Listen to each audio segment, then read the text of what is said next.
now entering the Bass Galaxy.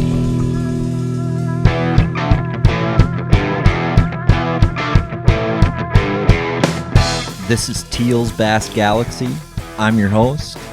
This podcast is about raw, real conversations with real awesome people about bass fishing, bass boats, and heck, there are no limits in the galaxy.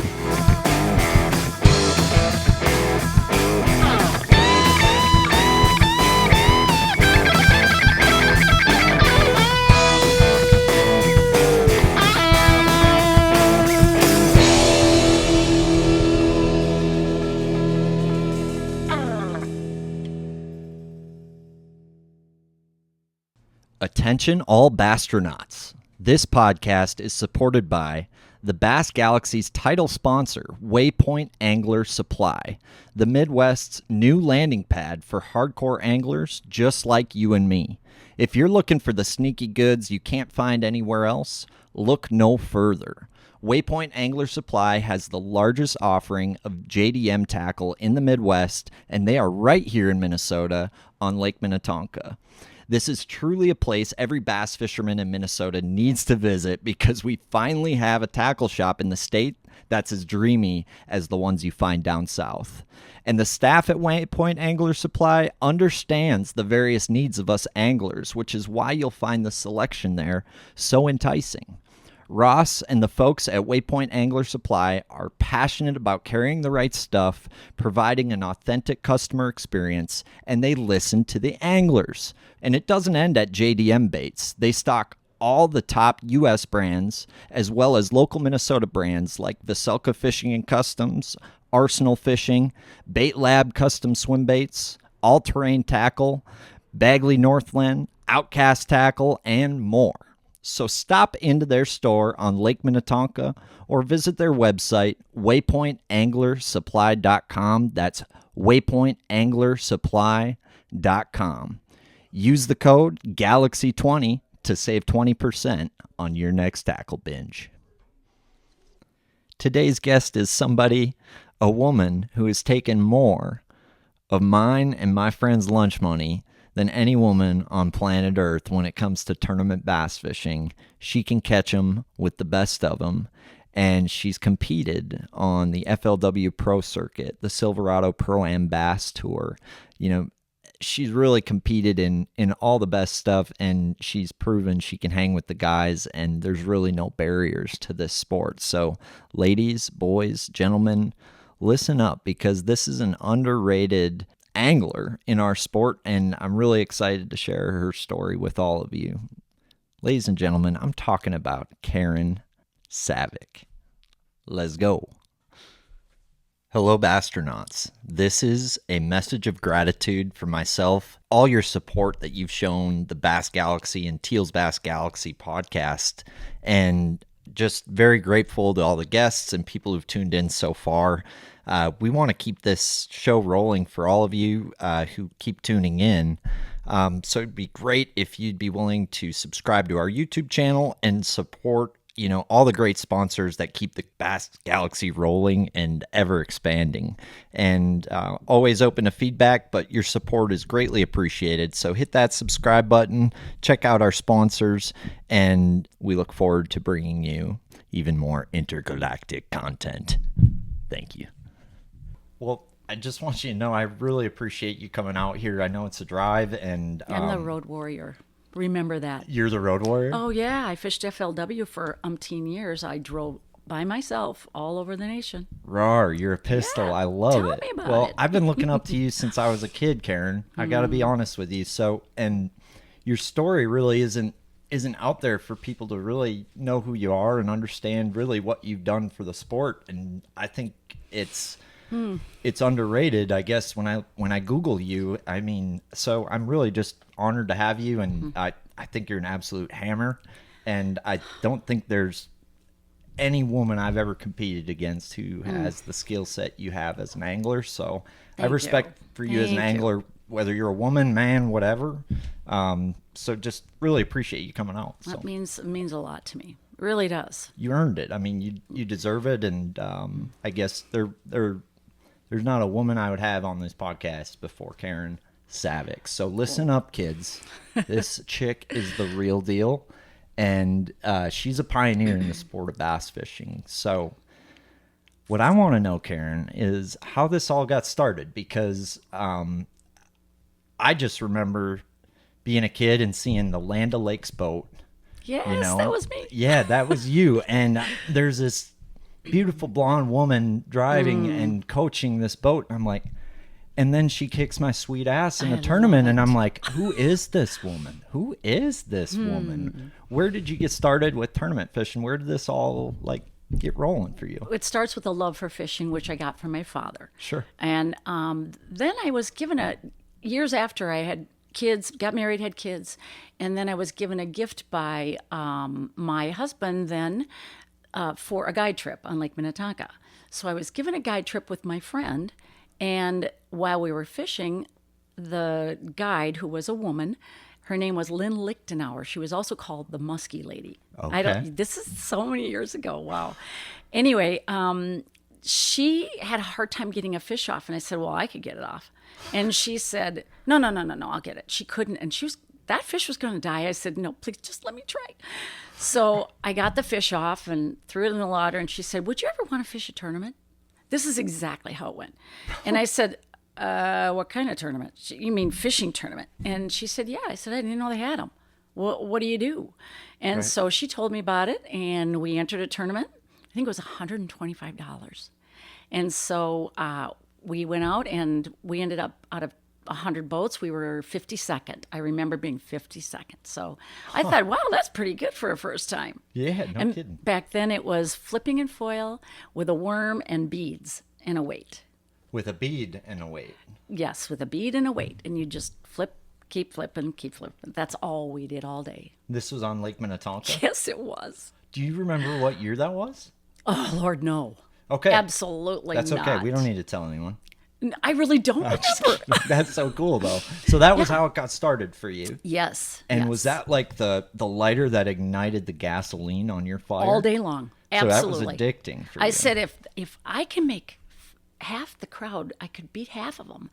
Of course, I didn't do that alone. And trust me, I didn't know what I was doing. I thought, well, I could learn how to fish even better. Just learn Minnetonka and guide.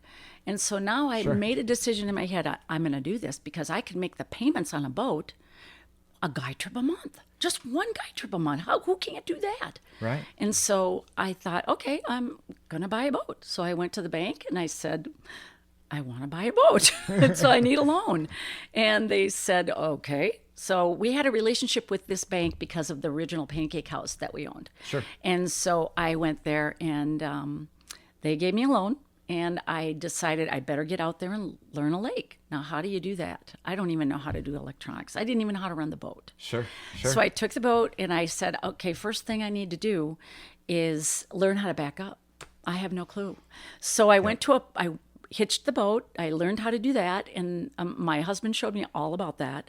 And then I went to the church parking lot down the block and I back into parking places and forward and forward and backwards so that I could do a decent job at the landing. I did the same thing. Did you? Of course. Yeah. Well, we I mean, all thank you. We all do that then. We don't just like hop in the truck and back a boat in. I mean, No. I've seen plenty. No. Like if you don't, No. it takes practice. Anything, sure does. Like riding a bike. Exactly. And so then I would put in, and when I just started to enter tournaments, I decided all this practice, I needed to be the first one at the landing and the last one off. I just knew I needed to be taken seriously because I meant business. And it was like, I have been obsessed about it ever since. It's just been ridiculously competitive for me. And I love every minute of it. Yeah. And it hasn't gone away. And it's sometimes worse. I can't imagine that I'm more competitive than I was before, but I am. I love that. I am. It's just ridiculous. Stone cold killer. No, but I think I am sometimes. There's a lot to be said about that effort, though. And first the ramp, last one to leave. That I think I've definitely felt that way with tournaments. That if I feel like I gave it everything I got, Yes. I can live with the end result and hopefully learn something. Right? And eventually, day. if you keep doing that, the end result is you win the tournament or, things like that. So to me, putting in the work, putting in the time, I have a lot of respect for you. And it sounds like there wasn't a lot of women doing that back then. No. It still isn't. No, there's not. And I honestly don't know why, especially now. Because back then, for me, I came from an era that most women thought it was not the right thing for me to do. More traditional. Yes, it was, why aren't you home with the kids? And I'd say, well, what if I were a pilot? What then? I'm gone home, I'm out doing this. The difference might be they earned a living and I didn't. That's a huge difference. But I'm gone. Yep. And the kids would come sometimes and they would fish sometimes and I would fish with them on a pontoon out at our cabin. Sure. And kind of ruined them on that. Heads up, don't take them out on the boat too long because then they didn't want to go anymore. Got it. Bring candy, lots of it, and snacks and all kinds of good stuff like that. It helps. Yeah. It helps. With how long I'm on the lake, I don't know if I should have kids. Well, there's a topic for you because all I can tell you is when you're looking for a woman, she doesn't have to like fishing. Totally. I agree with that. She doesn't have to. But she yeah. has to understand your passion. Totally. And you have to That's be upfront what matters. with them. Yep. That's a big deal for me. Yep. So And I then always you try better to be that understand way. her passion. Totally. And support that. It'll work. Got I it. guarantee it'll work. Someday. Amen to that. Amen. Dr. Savik has spoken. Dr. Savik has spoken. Of course. I did hear the word pancake, and breakfast is my favorite meal, and who doesn't love pancakes? Yes, sir. Original Pancake House. So you were involved with that a little bit? Yes, we were owners for 19 years, just about 19 years. Oh, wow. At the Wayzata location. Yes. God bless you. That Thank seems you. like a hard thing to do, is run a restaurant. It is especially, life. I bet Wayzata is a fairly demanding crowd. That it is. The employees especially, let me tell you that. Oh, I can only imagine. Yeah, but it's a great product. It's a franchise, and we were trained in that franchise, and we made money on the turn, so it's not like we had a high-priced item. Sure. Everything was made from scratch, and still is. Cool. And it was a lot of work. Restaurants are life, because if you get a phone call and the dishwasher doesn't show, you do dishes. Done it. Yeah. If a cook doesn't show, you cook. Done it. Right. You name a place, everything in that place I've cooked. I've done everything. So it is life. It's very difficult. Oh, I can only imagine. Do you think that helped kind of your dedication to fishing? Like, not whatsoever. No. Did it No. feel you wanting to do fishing instead of that? Maybe. No, I can tell you it helped me do it because being an owner, I was able to step away a while. And then we also had a partner. So we shared responsibilities and times. And I also took a pay cut when I was gone. I didn't expect to get something for nothing. Totally. And I was then paid per shift in the summer. So it was fair. Sure. And but it gave me the ability to leave for a while and put the work in. For sure. Yes. So back to this fishing career. Yes, sir. Yes, ma'am. So you started getting mad at them, so to speak. You really put your heart and soul into the sport. So this meant getting to the lake before everybody, leaving after everybody.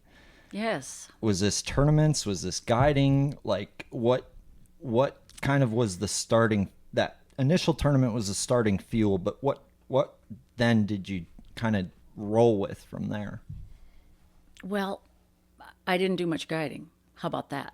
Yep. I just really wanted to do tournaments. Oh yeah, me too. So I was out there to learn.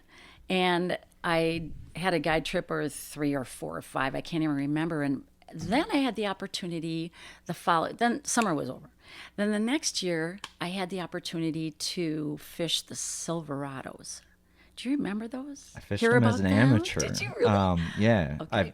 They hold a really cool place in my heart. I have actually an old Silverado hat in my truck right now. So yeah, I think I remember you from those too. and they're on Oh, yeah. YouTube even. Oh, of no you way. kicking butt on Really? the Silverados. Yeah, you Wow. should check that out. Dave re- Sickinator put those up. Okay. The old productions. I don't remember kicking anybody's butt in those, but either way, I think you took Yeah. second, or and you maybe didn't win one, but Nope. you definitely were up there, and you were on good camera. to hear. Good so. to hear. Cool. Like I've forgotten. Can you stand that? I mean, I fished the Silverado, but I couldn't tell you which lake I did well on. Maybe it was Lahamadou, because I think I really like that lake. You always like that lake. I mean, I've- Fisher's yes, Men, anything yes. I remember you like that lake. And Gull. They must like a finesse jig out there or something. Yeah, they do now. I didn't know about it then. Got it. Yeah, Got it. yeah. So that was the first kind of big tournament circuit you fished then? I was did, the and my Silverado? brother made it possible. My brother, I had no money, and I went to my brother, who owned a police supplies and equipment company. Now Yep. his sons own it, and I said, I really want to fish this, Steve, but it costs this much. Do you think you could loan me the money? He said, absolutely. How much you want? No problem. Greatest big brother ever. like it. And I took me about a year and a half to pay him back. I mean, ridiculous, but true. But I had to figure out how, because I didn't exactly catch a lot of fish. And it's always hard in the beginning. It You is. don't It automatically is. do well. You got to just stick with it. So It's I hard stuck for with people it. to do. It is. It is. Fishing's the losingest sport there is, and I think a lot of people struggle with that initial failure, and they don't maybe look at it the way you're looking at it. I don't know. Maybe you didn't look at it that way. I wasn't ready to stop whatever. I just knew I had to keep trying. I It's didn't a want passion. to quit. It's an addiction. Yeah, Yeah. absolutely. Love that. But it's a good one. Keeps you busy. Keeps you out of trouble. yeah, For kids. absolutely. Growing up, I just think it's a wonderful thing for them. Absolutely. Crack hills, fishing. I mean, doesn't really do that. No, No. And you have kids now, right? I do. A 39-year-old daughter and a 36-year-old daughter. Very cool. Britta and Kirsten. Awesome. Awesome. Now, each one fished one tournament with me. Why are you laughing? I was going to ask. Do you remember? No. Okay. No, I don't whatsoever. I just Okay. think they only made it one tournament with you each. It sounds like. Exactly. Well, let me tell you what, though. The oldest one said to me, now these kids were out of high school by then. Got it. And we had a cabin on Cedar Lake, which pours into Clearwater. So Clearwater, fun lake. You Love do that good lake. out there. I You're love that very lake. good out Don't there. we love the lakes That's we do where well I on? think I first saw you bass fish was Clearwater. Okay. Fisher's Men, I think, tournament. Probably right. I remember those. Yes. Sitting on on an inside Clearwater. turn I really wanted to sit on. I think you guys did pretty well. Oh, there's one spot that's just on fire. I never want anybody to fish it. It's just the best. On the east side. I'm not telling. Let me think. It is on the east side, one of them. One of them. There's many nice inside turns There on is. that lake. There is. Yes. It's changed quite a bit. When's the last time you've been out there? Years. Yeah, same. It's It been a couple has? years for me too. Grass ain't the same from the sounds of it. Well, it isn't in any lake. Look at That's a Tonka. fact. I mean, Holy come on. smokes. Yeah. Yeah, but Britta fished the first one, and after the tournament was over, ended up in 16th. I think we were 25 boats, and she said, "Well, I won't have to do that for 9 hours again." And I said, "Was it that bad?" She said, "Well, it wasn't really great, Mom." I said, "Okay," and I kind of was surprised she would fish it anyway. Sure. Now comes Kirsten. Kirsten's like, "Absolutely, I want to fish it." So at 12 o'clock at night, I say, "Where are you?" I'm at the lake and you're not here. Yeah. And we have a tournament in the morning. She says, "I'm just leaving." So an hour later, she shows up at 1. We're up at 5 in the morning. I was a wreck. But we get fishing, and she was hysterical. She caught more fish than me, and we took second place. Hey. It was incredible. She said, "Mom, whenever you want me to fish a tournament, just let me know." And you're like, never again. Yeah. You're late. Yeah.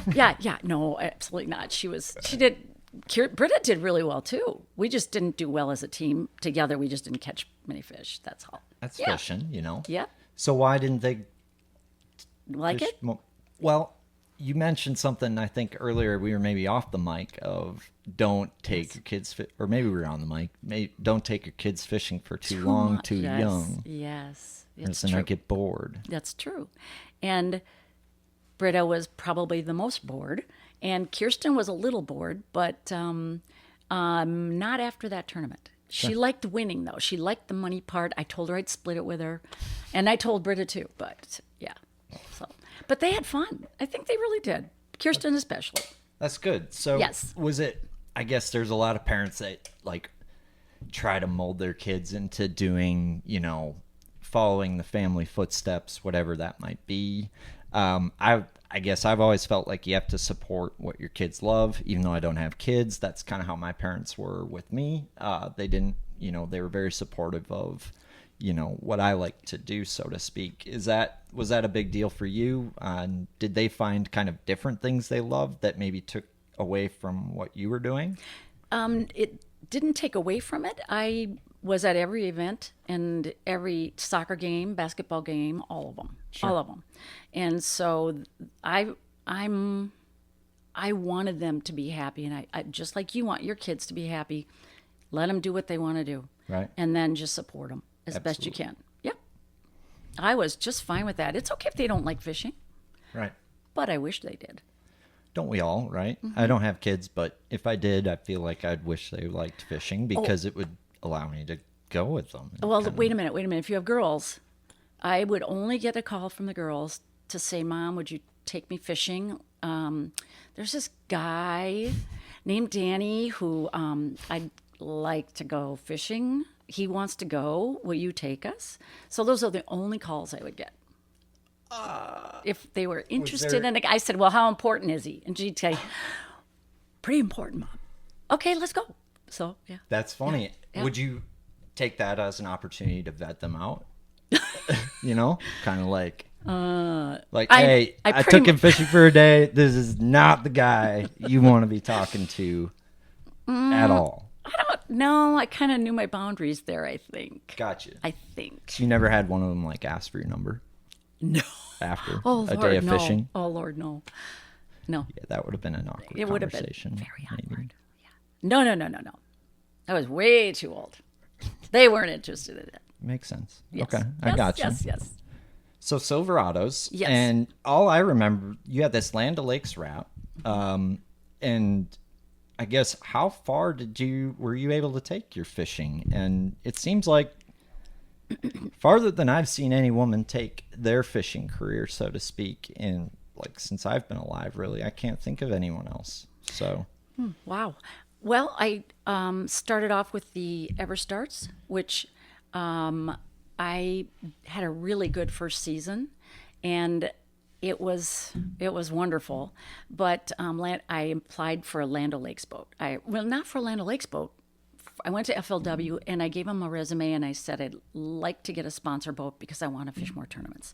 And they called and interviewed me and said, okay, we got Land O'Lakes. It was a perfect fit.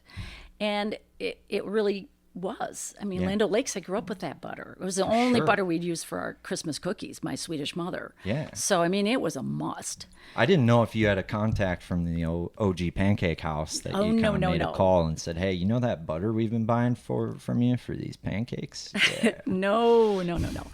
And so I got that sponsorship and I fished a circuit at the Everstarts, which is back then it was like the series or the open. So it was the level down from FLW. Got it. And fished one season with that. And then they called and said, we'd like you to fish FLW. And I said, I can't afford that. And I never thought I would be fishing FLW. Yeah. And they said, well, what if we pay the entry fees? I said, that's kind of workable, I think. So I had to go home and break that news. And it didn't go over really well, but I ended up, that's on the road a lot. That was like 6 tournaments that started in January and would go through July. Yeah. And you were gone every month for a couple weeks. And it was very hard. So But it your was husband Was supportive. But a lot of people hear that story, but reversed, right? Exactly. Where the dude goes and does that and leaves the wife at home. And this sounds like the same thing. It's just Yes. your husband's like, I don't know how to do laundry or what. He knew how to do all that stuff, but no, I think he just never thought. Actually, when I started Everstarts, he said, "Just let's not FLW," and I said, "Oh no, I can't imagine I'd ever do that." And then the next year it was, we want you to fish FLW. So it was like, how are we going to do it? So we figured out how I was going to do it. And then the girls were a big deal. So when they had a special event like prom or something like that, I sat down with the FLW schedule and I'd say, girls, here's my schedule. Let's talk about all the events you want me at. And I'll put them on the calendar. And wherever I am, I'll come home for your tournament, for your event. And prom was one of them, a couple of times. And so I would park my boat at a hotel or something, and then I would fly home, and I'd fly back.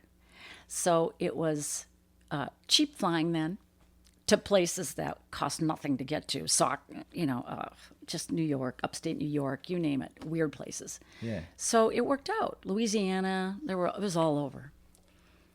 It worked out. How many? So this was like the Bassmaster Opens to the Bassmaster Elite Series at the time, and there was this kind of growth period where Irwin Jacobs was really putting a lot of money into the sport, and it was a great opportunity for anglers at the time. So this would have been late 90s maybe? Or would have been early 90s? No, it was later 90s. Later 90s. In beginning, yeah.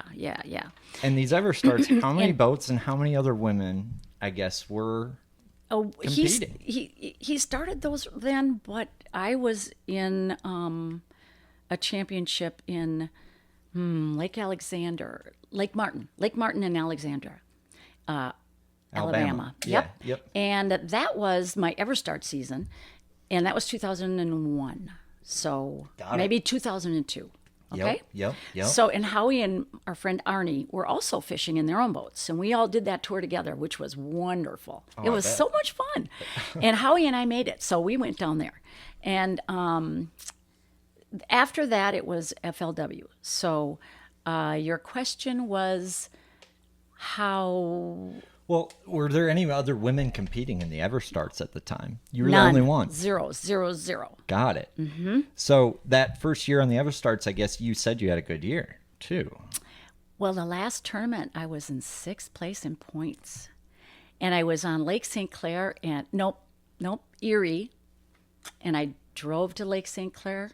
And I think I thought I was going to not make the cut or, to get down to the championship, but I did apparently. But back then I wasn't paying attention to all that. So, yeah, that's a big deal. I want you to know that it was then. Well, that's not like it was then, but it still is, and it is now too. So yeah, they're like, we want you on the FLW tour. Yeah, it was pretty cool. After that, it was cool. You earned that. That's so cool. Didn't I? You did. Just like every one of these wrinkles. I earned every one of them. What wrinkles? Oh, shut up. Yes, but anyway, yes, I worked hard, but so did everybody else. Absolutely. I'm not different than any of them. And I love that. I'm not. And yeah, that's for real. Well, do you want to get into that a little bit? Because, if you want. Well, I think it's a weird time to be alive because you have this whole gender discussion right now, and I guess you have things with swimming where dudes are competing as women, and to me, the only really biological difference between a woman and a man when it comes to fishing is your ability to go to the bathroom on the water. And maybe there's some deeper biological hunter-gatherer biology to it, men versus women stuff, but I love that your attitude. I love your attitude. I love your competitiveness, and I'm curious your perspective on some of that stuff because I think coming from you, I think a lot of people maybe need to. I think your perspective's really cool, I guess. So. Well, going to the bathroom on the boat, let's get that over with. That's the first thing I talk about when a man used to come on, get on the boat, a co-angler, and I'd say, this is the thing that most of them are worried about. They just don't know how to bring it up. And I'd say, okay, let's talk about peeing now. I said, all I do is tell you to turn around, and then I tell you to turn back when I'm done. How does that work? And they say, oh, that's fine. So I can tell you, I just squat down, and that guys have come up and talked to me, and they don't have a clue I'm going to the bathroom. But that only happened once. So That's legendary. It's just ridiculous. No, that's wait a minute. impressive. Why can't you do that? Oh, We do wait a that. minute, Why wait a can't minute. you? That's exactly right. Wait a minute. One time I haven't told, well, I haven't told everybody this, but now I am. Beaver Lake. I'm in the front of the boat, and my co-angler we're fishing docks. It's whatever on a jerkbait. I can remember exactly what he's throwing. Is that not ridiculous? No, it's anyway, not at all. so I say, I got to go to the bathroom. He says, do you mind if I keep fishing? Not at all. Keep fishing. So I said, but I don't know if I can net your fish. So, because I really got to go. So I'm going, and he says, I got one, a good one. And I said, I got the net. So I just said, just don't look at me. And I netted his fish while I was going. I swear it's the truth. That's like That was pretty good. But that's like taking one for the team, Karen. I would want that from the guys. Totally. Hey, just come on over and get this fish. Yeah, no. Yeah, you don't need to look at their dick. Like, fine. I won't. I don't want to. No, me either. No, I'm No. looking at my fish, Yeah, please. for sure. No one wants to see that. That's an epic story. Yeah, but there are women that have issues with that, and I'm sorry that they do.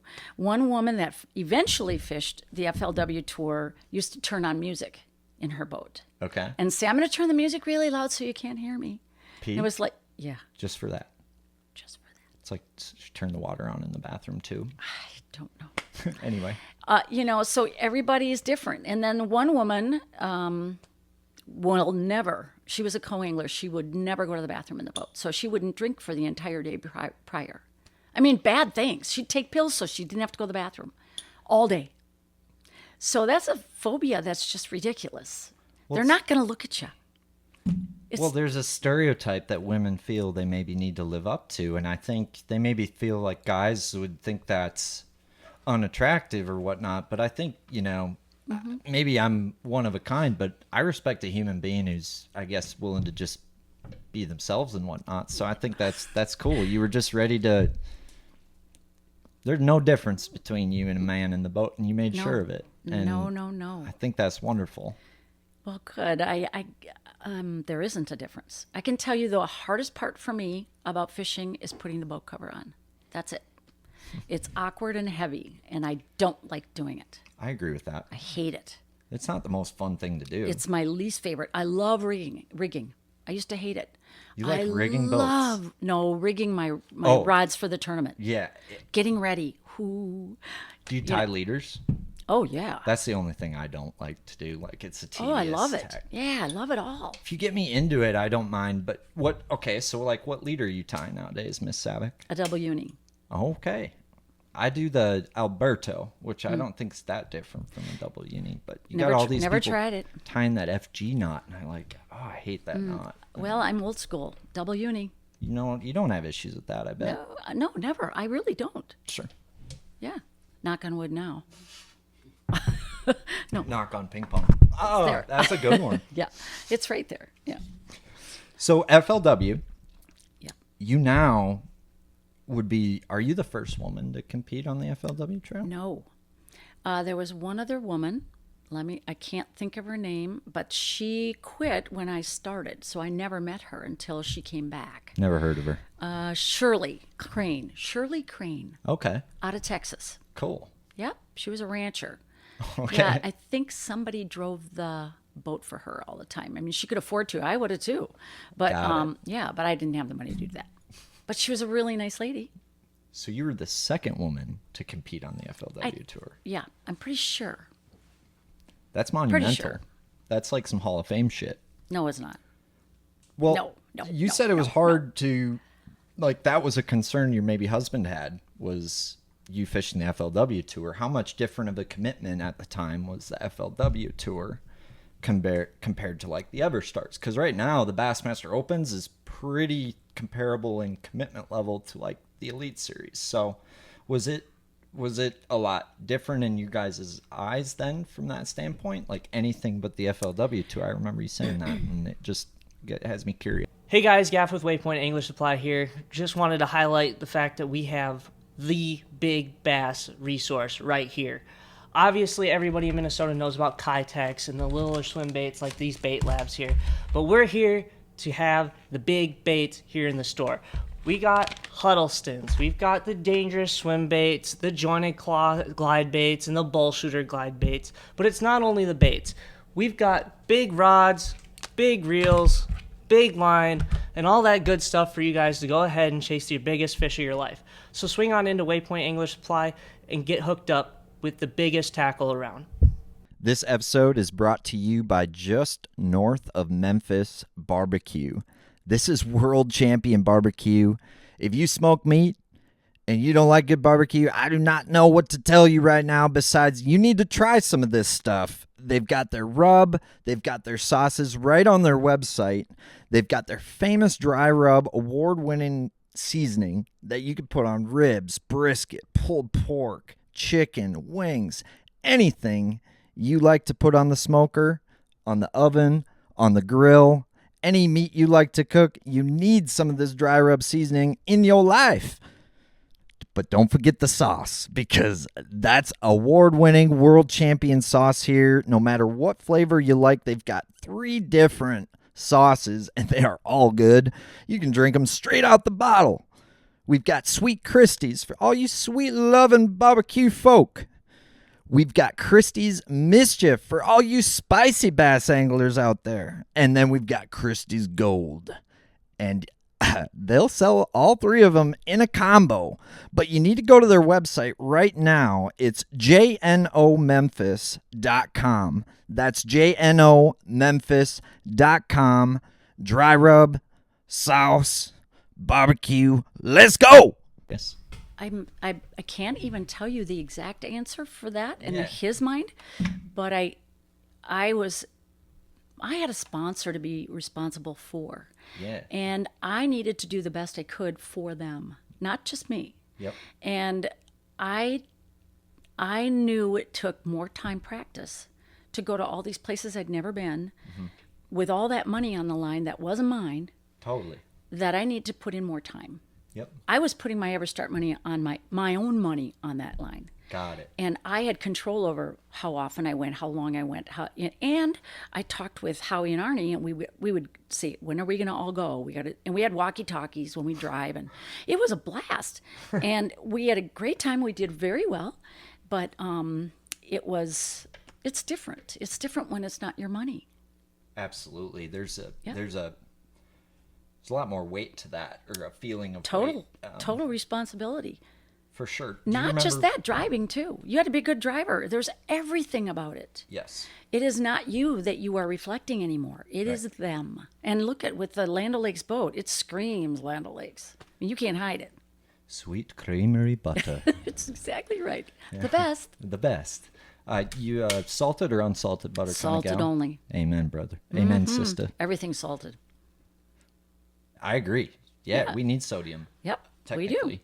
Because that's what we sweat out. But so do you remember what the entry was for FLW at the time? Because they were giving some pretty good payouts out.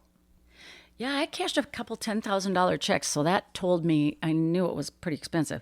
I think it was $3,000, and then it went up to $3,500. It might have even started at $2,500. It was a long time ago. Sure. But I ended at $3,500. Got it. Mm-hmm. So do you remember where your first FLW event was? Because this is like, it'd be like a NHL hockey player remembering their first NHL game, maybe. That's how I picture it. Did it feel that way for you? And do you kind of remember that first experience there? I think it was Okeechobee. Oh. Yeah. That'd be an interesting one for the first one. It wasn't festive. No, it doesn't sound like a fun actually place to go for the first one. No, it was odd is what it was. Yeah. A rim canal? I mean, what the fuck's a rim canal? Excuse me, I fish lakes. I thought this was a lake. Yeah, I felt like a moat, and it looks like a moat. But where's the dragon? No lie, the princess. But I think it was Okeechobee. It had to be Florida because in January, that's the only place you could go. Sure. Except we did go to Austin, Texas once, and it was 26 degrees, and our line guides were all frozen.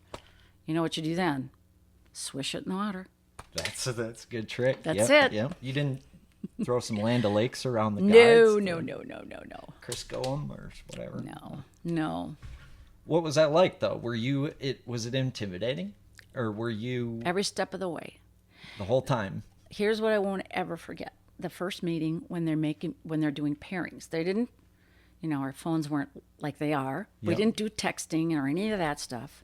So you had to sit through the whole meeting, and then afterwards they'd pair you with a co-angler, and they'd call the pro and they'd call the co, and you'd meet out in the hallway. And now it's different. They just text who you have, their number, and all that. But I remember hearing Kevin Van Dam, and then I hear Dion Hibden, and then Larry Nixon, Micah Kennelly. Let me make a list. List every one of those guys.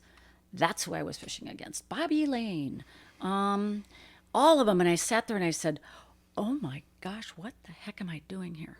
I just thought this maybe is a big mistake. And Wow. yeah, it was the whoa, what am I going to do?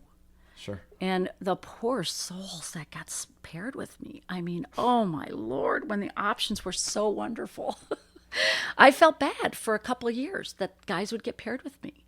And then the next trip, or a few trips later on to Okeechobee, I finally had some figured out. And my two co's made top tens, and I didn't.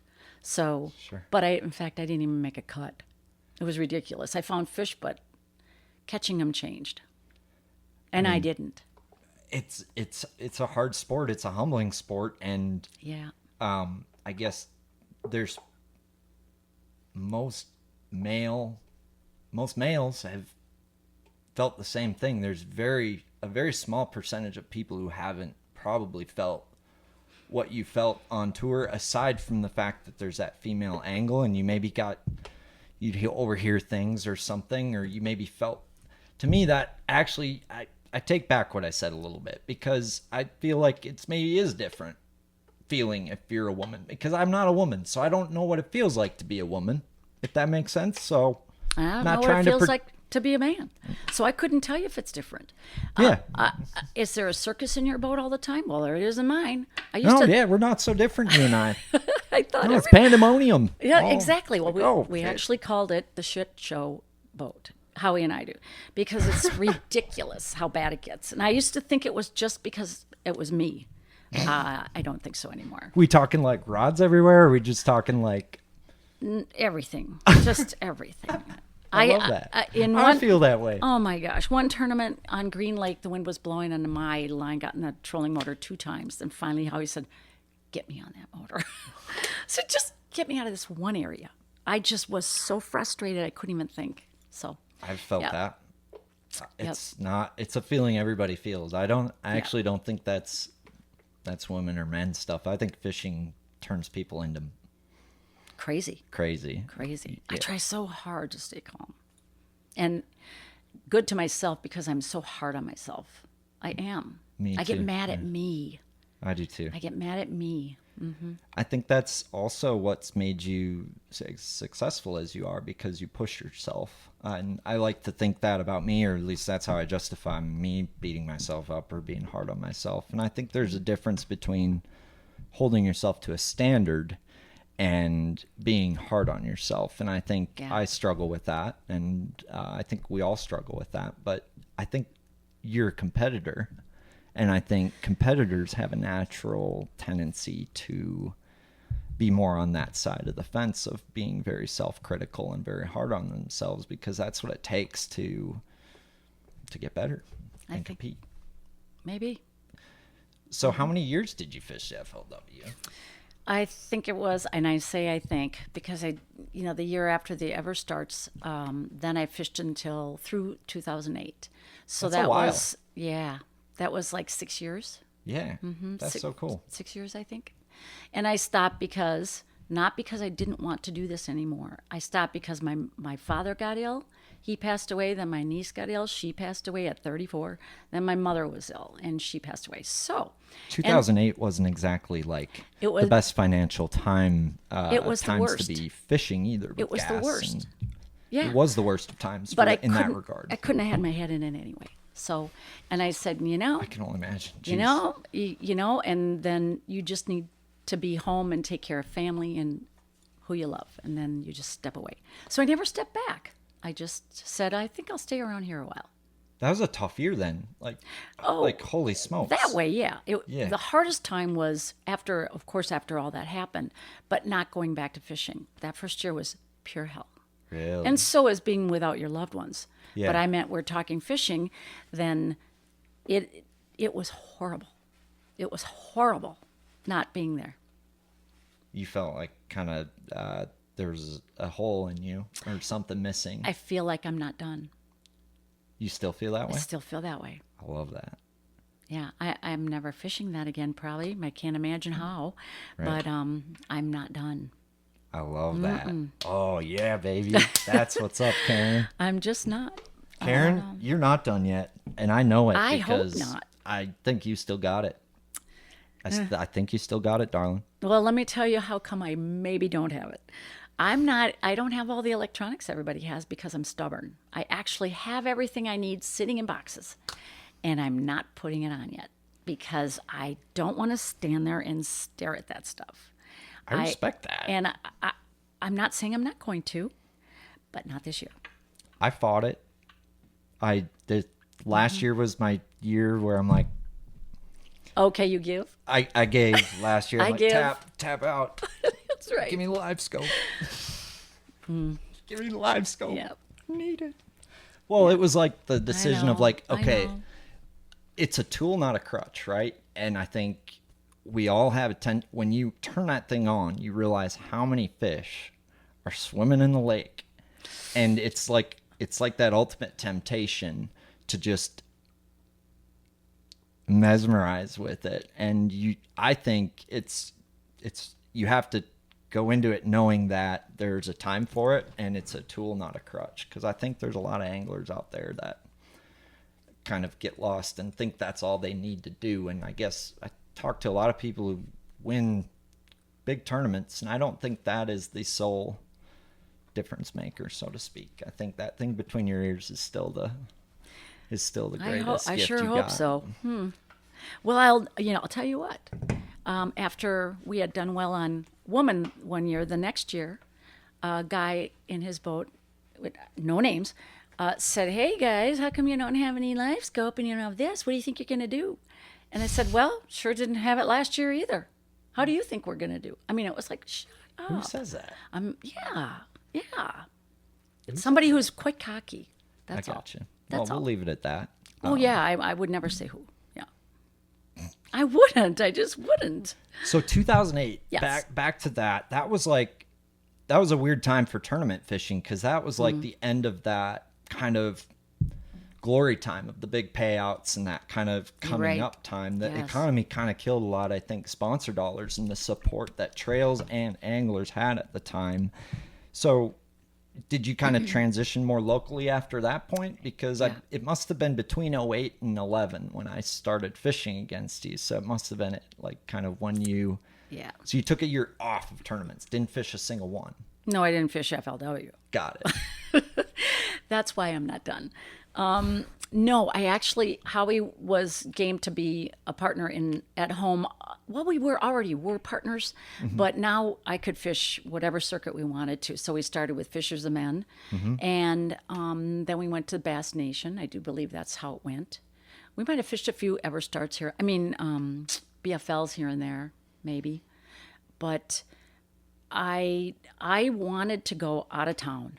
I still want to go out of town. And unfortunately, this is the first year Howie and I aren't doing that. He's got obligations at home with his elderly mother. And I'm totally, a good partner sticks by, which we are. He sticks by me for stuff I need. You guys do very well together. Well, I'll tell you, he's a load of fun. If you aren't laughing, you aren't catching good fish. I'm telling you, you got to laugh during your tournaments. Otherwise, forget about it. Absolutely. Yes. What's some things you guys do to keep things fun and light in the boat? I know Dane and I will do if you've ever seen the movie Ladies Man, we'll start talking like this and I think we should fish over here now. No. And do you think Miss Savik's going to catch big bass again in this tournament? Well, Mr. Vaselka, I don't totally know if she is, but it's most likely going to happen. You're good. Thank You're you. actually very good. Well, we have 8 hours of tournament fishing to practice. Goofiness is keeps us positive and happy too. Did you guys said you named spots, cool things, and Howie seems like a great guy too, but He's very funny. I'm not the funny one in the boat, believe me, but I laugh so hard that I cry, that he starts laughing so hard he cries. It's just a lot of fun, but he keeps it fun. He really you does. seem to catch a lot of the bigger fish, or is that just tournament day and he catches them in practice and then you're like, Well, how I does don't that know. work? You just seem to catch the big bass. Maybe it's Karen. because I'm the first cast there. He lets you cast first. Never. Are you kidding? He casts sitting down. You beat him up there. I'll tell you, he casts sitting down before he ever gets off that seat. Really? I'm not kidding. Why is that? Maximize bait in the water. Well, if he listens to this, he's going to want to slap me, but I'm going to say because he wants to catch it before me. That's all I'm going to say. I got you. I have no got you. clue. So But do you have a little competition with him in the boat? never. Okay. Never. It's never about. No. It's not about that. And he said, I don't want to be net boy. And I said, well, I don't want to be net girl. So, but sometimes, when they start coming, Oh yeah. I say, just keep them coming. I'll be net girl. And he Yep. says the same. I mean, it's all a team. It is a team. Absolutely. Dane and I are the same way. Yep. And I don't nudge him out of the zone either. Well, I why don't. would you? Yeah, No, that's stupid. it's a team tournament. To me, the Mm-hmm. best teams I've competed against, Toom and Walls, Savik and Lee.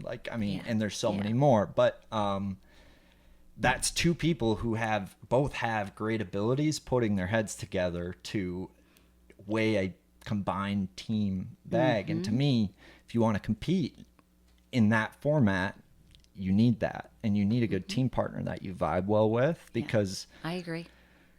it's kind of like a marriage. You spend a lot of time with that tournament partner, and it's not to call it marriage because it's not. I never kissed Dane and never will. But Never kissed Howie, and I never will. well, okay, not to bring up an awkward subject, and Yes. please just defer if this is, but was that hard on, I guess, you fishing, I guess, and then your husband not fishing? Was that really hard for was that hard on your relationship? Sure. I can't can only- imagine it wouldn't be. It's got to be. Yeah. But you have to, be able to do Whack that. fly. Once it Oh, leaves you're your going to face. hit me? No, never. I'm waiting. Just till give me it a lands hat. somewhere else. We're gonna kill this fly. Okay. Carry on. Sorry. Yeah, Aaron. it's got to be hard Oh yeah. because, well, I'll give you a couple examples. I fished at the very beginning in the Don Shelby. Did you ever hear about the Don Shelby tournaments? There's been Okay. I've had a few people on Yeah. who've talked about them, and I was hoping you'd bring them on. Oh, really? So, yeah. I think it's a cool. I think I only fished one of them. Sure. But I fished as a person in the boat who watched. I was paired with Brian Kirchhoff. I don't know if you remember. He won the don't. Bassmaster. Really? And he was killed in an airplane crash, unfortunately. Young, wonderful, kind kid who was a cook, and he won the Bassmaster. And anyway, he came for this tournament, and so did Dion Hibden and a couple big names. Yeah. Yes. Was that the first time those guys came up where they were fishing kind of deeper than everybody else? Was this that one time, or? I don't know. Anyway. I couldn't tell you that answer. No worries. But after I was paired with a local guy who said to me, "Yeah, Karen, when we get off this boat, I can't talk to you. Just walk the other way. You can't come anywhere near me." And I said, "Okay, why?" "Well, because my wife will kill me." I said, "Okay, I won't say a word to you." He goes, "Thank you." Okay, so that's how we did that. And then another time, I had a co-angler on Tonka, and he said to me, "Well, my girlfriend's going to kill me when she finds out I'm paired with you." I said, "Why?"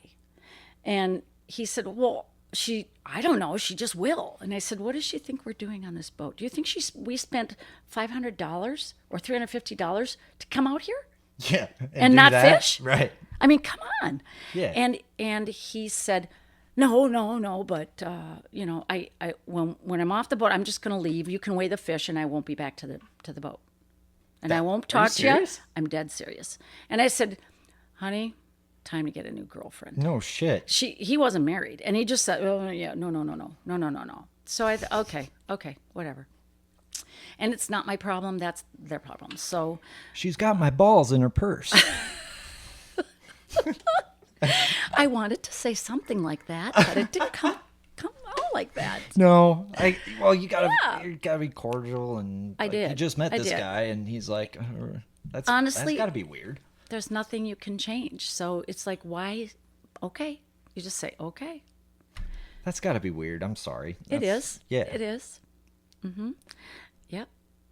But weird not for me. I mean, I'm done. Whatever you got to do.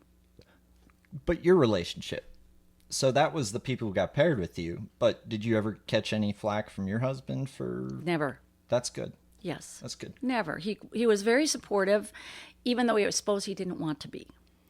Deep down? Yeah, I think. The girls were really cool. And they were cool because I said, any check I cash, you get a percentage. I'm not dumb. Come on.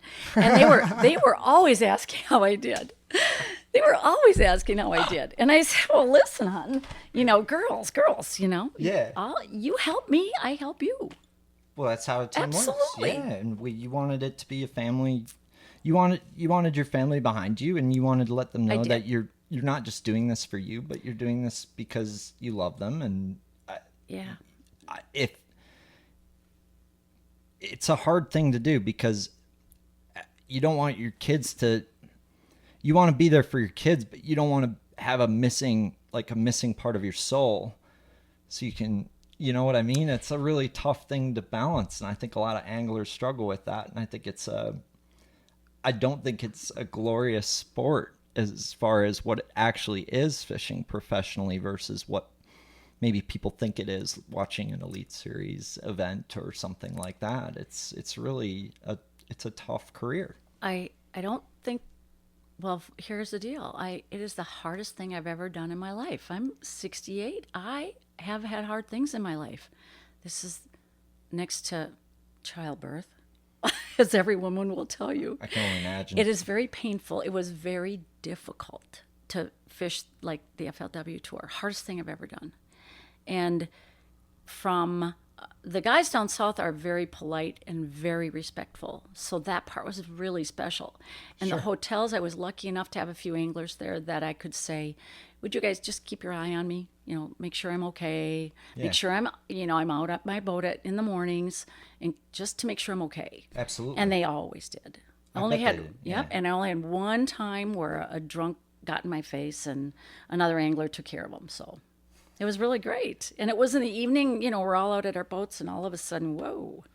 So I was lucky to have them around. That's awesome. Yes. There seems to be that. That's good that, I guess, was it hard to feel like you were accepted at first, and did it take a while for you to kind of feel like you belonged with some of those anglers? And like you said, it was kind of tough. Obviously, I think everybody faces that shell shock when they're fishing against some of those people. Did that get better over time? Absolutely. They never made me feel like that. I made me feel like that. Sure. And so that just took a couple of tournaments to say, I'm still fishing against those same guys. Oh my gosh, and this is the way it is. So get over it. And besides, if I find fish and I catch them, I win. It's not about them. It's you about and the the bass. fish. It's You like, and the bass. it's about the fishing. Yes.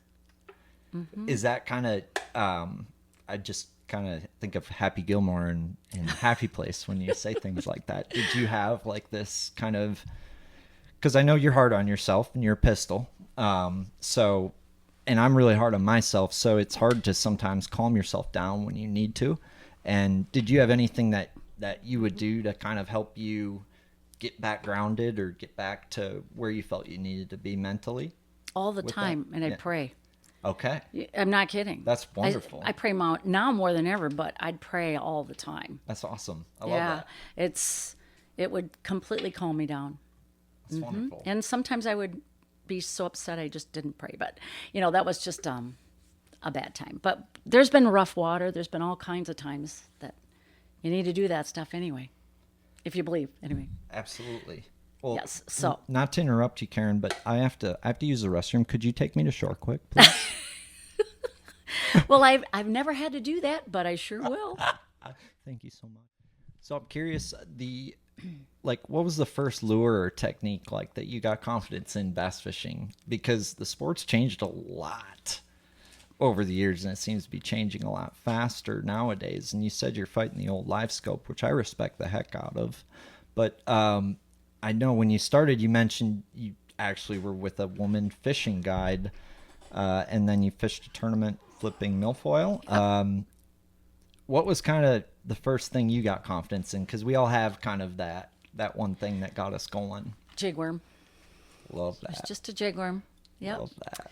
And it wasn't even a quarter ounce. It was a 3/16. Got it. Always. That was my go-to. Yeah. Yep. And it was red shad. Red shad, like a sluggo or a power worm? A power worm. With a 7 curly inch. tail. 7 inch. Yeah. That is one of my favorite techniques still to this day. I never do it. You don't anymore? That's how different it is. No, never. I have them in the boat, but I don't even have red shad, I don't think. Maybe I do. I wonder if anyone throws that color. I'll tell you, they used to love it. And in fact, tequila sunrise. Have you ever heard of that color? Yeah. That's hot, supposedly, on Lahamadu. But I don't know. I got one I can't coming remember. up out there. I'm going to be trying me some tequila. Oh, it's a color, not It's a just... color. Yep. I don't have any tequila sunrise. That's probably because nobody throws it anymore. Probably It's works just a pretty little good. redder than red shad. I bet it works pretty good. I got 100-pack of red shad sluggos over there. Sluggos. You like shallow stuff, huh? I'll throw those on a jigworm. I love a slug on a okay. jigworm. Okay. It's kind of like to me, I like a Senko on a jigworm too. True.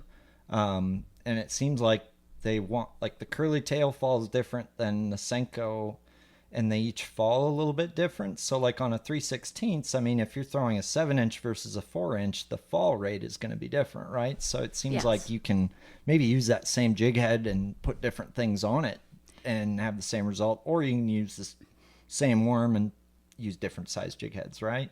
But And what jig head do you use? I use the all-terrain tackle mighty jig. I've always liked that head for jig worms, but I think the original one was Gopher Tackle, right? Yes. Was that the The one you- professional hook. Back then I did. The pro hook. was that the barbarian one that was kind of No. like, okay. No, it wasn't. That but was it like- was a little longer. See, and I think the mighty jig must have been maybe a spin-off of that Hmm. because they have the mighty jigs always had a longer shank to it, which is better for, so that's kind of was your like ace in the hole. It was. Was that kind of that lure that you would pick up when you're having a tough day, or was it the thing? Because, right, some people listen to the bass and some people talk to the bass and say, you're going to eat this, right? And there's Oh, two I do types of both. anglers I talk to. And I guess you seem to like to try to catch them the way you want to catch them, which a lot of the best anglers I've talked to like to do that. That's a Jason Christie type thing to do. Fish your strengths. I love that. Yeah. And manage your weaknesses. But I just, it's limited. Well, it isn't even limited about fishing deep. I don't fish a crankbait. Sure. I have one crankbait I know smallmouth love. And when I go just smallmouth fishing, I always have that tied on. Interesting. And it never fails me. It's just the best. You got an ace in the hole Smalley crank, and that's the only crank you throw? If I throw one. That's some gangster shit, Karen. Well, I don't know about that, but It is. That's cool. I don't know about that. What? But I love it. What crankbait is it? I'm not telling. Like, that's a good one. Yeah. Yeah, I had to ask. I've heard What's the it. worst you could say is no. I'm not telling. I love that. You know, I promise you, if anybody asks me something, and was testing you. I will never lie. Yeah. I will just tell you I'm not telling you. I was testing you. You passed. Thank you. I've heard it before. Oh, I can only imagine. I can only imagine. So that was the only crank you threw, or else you would focus. I didn't throw it that much, but if I said, "Oh, this is deep. There's rocks. It's the edge of the weeds," I think I'll try my crankbait. That's the one I threw. Was it like a medium diver? No. Deep diver? Yes. Cool. All right. Yes. Narrow wobble. Narrow wobble. Smallies. Yep. No, I have a crankbait I really like for smallies that has a narrow wobble. Okay. But I've also heard of a wide wobble. Like Oh, maybe I they was like talking to it, but- Seth Fighter, and he was like, wigwort is what he used to catch them on. Oh, okay. It's kind of like. But you're saying it, so you're throwing like a really tight one. Do you throw it like out away from the? Do you sit shallow and 45 out with that? No, I sit deep all the time. You're a And deep fisherman. I love that. I sit on For the a outside and fisherwoman. I'll fan cast, whatever the structure is. So yeah, I got you. yeah. And pardon me, but is there a way you like I just said fisherman on accident? I don't care. I don't I care. figured, but like, do you know what the proper Angler? angler? Yeah.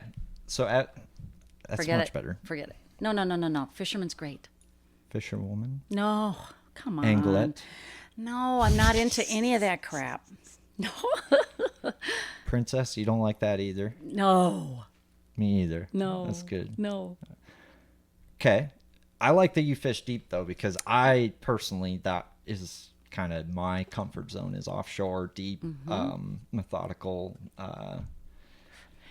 How did you kind of develop that? Because a lot of people, when they get into bass fishing, have a tendency to lean more shallow. Would you agree with that? Or Yeah, I think so. Howie was a dock fisherman when I met him. he's just a dock guy, and you're like, hey. So when he got in my boat, it was deep. So he loves that now. And he used to be an incredible dock fisherman. And the reason I'm telling you used to be is because he doesn't want to fish them. And the guy can skip like you would not believe. It's just fun. But he doesn't want to do them. And I'd say, we might have to. Absolutely. That might be what they're doing. Well, that's where it seems like a tournament partner, if you have complementary strengths, that can be a really good thing if you communicate well and trust and listen to each other, or it can be a bad thing if you don't do that, right? So did you and Howie kind of use that to your advantage, where you would have him practice maybe his shallow deal and you would do your deep deal, and you would kind of combine that tournament day based on the conditions? I would say yes, but he really didn't want to fish shallow anymore because he liked fishing deep and finding schools. Oh, it's so much more fun. Oh my in gosh. my opinion. I am surprised at how much fun finding them is. Working and looking and finding. It is, I'm not saying it's more fun than catching, but it is so fun figuring them out. And then when you do, oh my gosh, it's just the best. You're speaking my soul right now, Karen. Because to me, like a true diehard angler is somebody to me who enjoys the chase and finding them and looking for them, and like that whole trying to piece together the puzzle as much or more as they enjoy the result of when they find it and catch them. And to me, there's no greater reward. And I think any offshore angler has felt when you feel the reward of that time and grind of looking for them offshore. It's the most addicting thing in the land for me. And so how about the night before the tournament? Are you in geek mode? I mean, it's like, oh, I can't wait. Yes. I just can't wait. I'm a crackhead. I'm a damn crackhead. Ridiculous. Just ready for crack the next morning. Like, let's go. I typically don't sleep very good. Neither. I'm so worried I'm not going to wake up. Me too. I'm not naturally a morning person. You too? No. You're not. I am such an early bird. Well, why are you worried about waking up? I just do. So you're just a worrywart. I am. My mother used to call me a worrywart. Funny you'd say that. Yeah. Interesting. Yeah. I think I'm a natural worrywart, but one thing that changed kind of my perception of that is worrying is a waste. A guy said worrying is a waste of your imagination. And it kind of made me rethink why I worry, and helps me worry less. But I'm still a wreck the night before a tournament because so much is going through your head. And I'm kind of a night owl, so I'm concerned about waking up because I sometimes stay up too late. But I never seem to have an issue waking up for fishing. Just work and all that funny other how shit. that works, isn't it? Yeah. It's like I call my subconscious Charles, which is also my middle name. So it's like, Charles just didn't want to wake up today. Oh, like, no. Hey, anyway, Charles, I get it. He's my dream ego or whatever, alter ego. Anyway, so fishing deep. How did you learn to fish deep? And like, what was the? I can think of a few sparks that really like made me a deep water offshore angler. Was there anything like that for you, or you just are like, these pricks on Minnetonka keep yelling at me for fishing by their docks, so I'm going to go out here? Or? No, never cared about those docks. I just wanted to go deep, and I would just follow the weed line, and I didn't know what the heck I was doing, but I did it anyway. Sure. Was there a mentor or a person who kind of like initially turned you on to certain things like that, or a person that you kind of were able to lean on? Because that was a big deal for me when I was learning. Was there was people who really helped me learn faster, and I learned a lot on my own with time on the water, just like you probably did. But I think we can all maybe think of somebody who helped us out a bunch when we started, or maybe not. I'm sorry. Wow. This is where we're going to be really different I love that. because I didn't know anybody who fished in my world. Got it. Nobody. Yep. Not like that. Sure. And I swear I don't know anybody who took me out and taught me that stuff. I don't have somebody like that. And part of that might be I'm not it's hard. Guys, like we said earlier, maybe can't go fishing with a woman. There's guys that'll say, I'd love to go, but I'm not telling my wife. And I'll say, nope. I mean, now I'm wise enough to say, nope, you're telling her, come on. I mean, do we Yeah. have to hide from everybody? I didn't think about that. I didn't used to feel like that, but now it's just kind of like, come on. So, I didn't have somebody. I think How old were you? I'm sorry to interrupt you. 38. That's when it all started. Gotcha. And I was told by an older man that was a fisherman in the tournament circuits that I was too old to start this. I'll never get anywhere. And so I thought, there's another thing. Don't tell me I'm never going to anything. And that just lit a fire. It was like, oh, baby, here we go. That's all I needed. Absolutely. Just tell me I can't. Yep. Mm-hmm. I love that. That is... Pick the wrong girl. I love that. Yeah. So you really just put your time in, and you... A lot. As much as I could. Yeah, as much as I could. So how'd you discover the jig worm then? That was because of Lynn and the guide trip. And Got she, it. we were doing that, but she did have a jig worm on. And my first partner, Steve Lumen, Oh, yeah. he's the one who worked on that with me. Wasn't he like one of the OG jig wormers? Like, isn't he famous for a jig worm? He is. I don't know. I don't know either. I didn't know him for that. Sure. But when we were out fishing, he would always throw a jig worm, and I actually through braid one tournament, and I fished a couple tournaments with a season or two with tournaments, and I remember we did pretty well in one of them on Tonka, but it was a jig worm bite. Sure. And it was red shad. Yeah. Cool. Mm-hmm. Interesting. So Steve Lumen, yeah, he was really nice to me. He was good to me. That's Yeah. good. Yeah, and it was, hard to get a partner. I don't get a partner. I never thought about Howie that. was a customer for years at the Cake House before I ever was Sure. a partner with him. That's crazy. Did your husband ever want to try to fish tournaments with you? Never. And I'd say, I'm No going to go desire. practice. He'd say, nah, no thanks. And when he did come, one time he brought a book, and I thought, okay, that's fine with me. But, he just really wasn't interested. Interesting. But I can also tell you, I never took, I didn't want him to take over.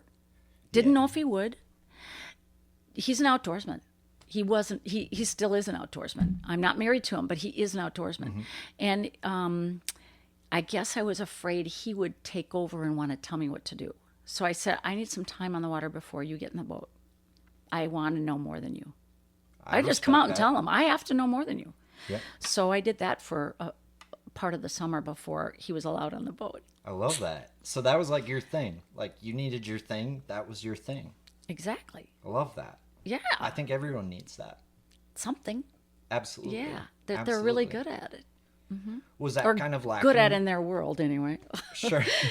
Well, there's this, was that kind of lacking in your life before you found fishing? Were you maybe looking for something like that? And did it fill a void for you that way, or? I didn't have a hobby. I'd Sure. had kids and I was raising kids, and I stayed home for the first 5 years of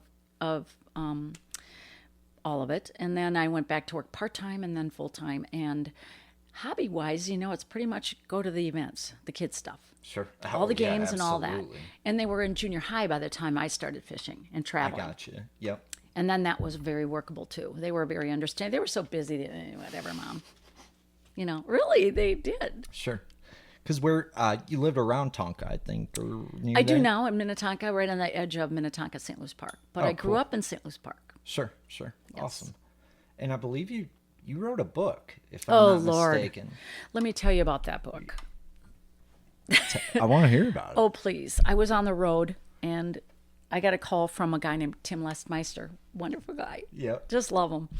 And he wanted me to write a book on crappie fishing. And I said, I don't crappie fish. He said, that doesn't matter. We'll take you crappie fishing. And then, it was like, I said, no, I want to be good at something before I'm going to write a book about it. So then he called me years later and said, I've got this guy who will write the book.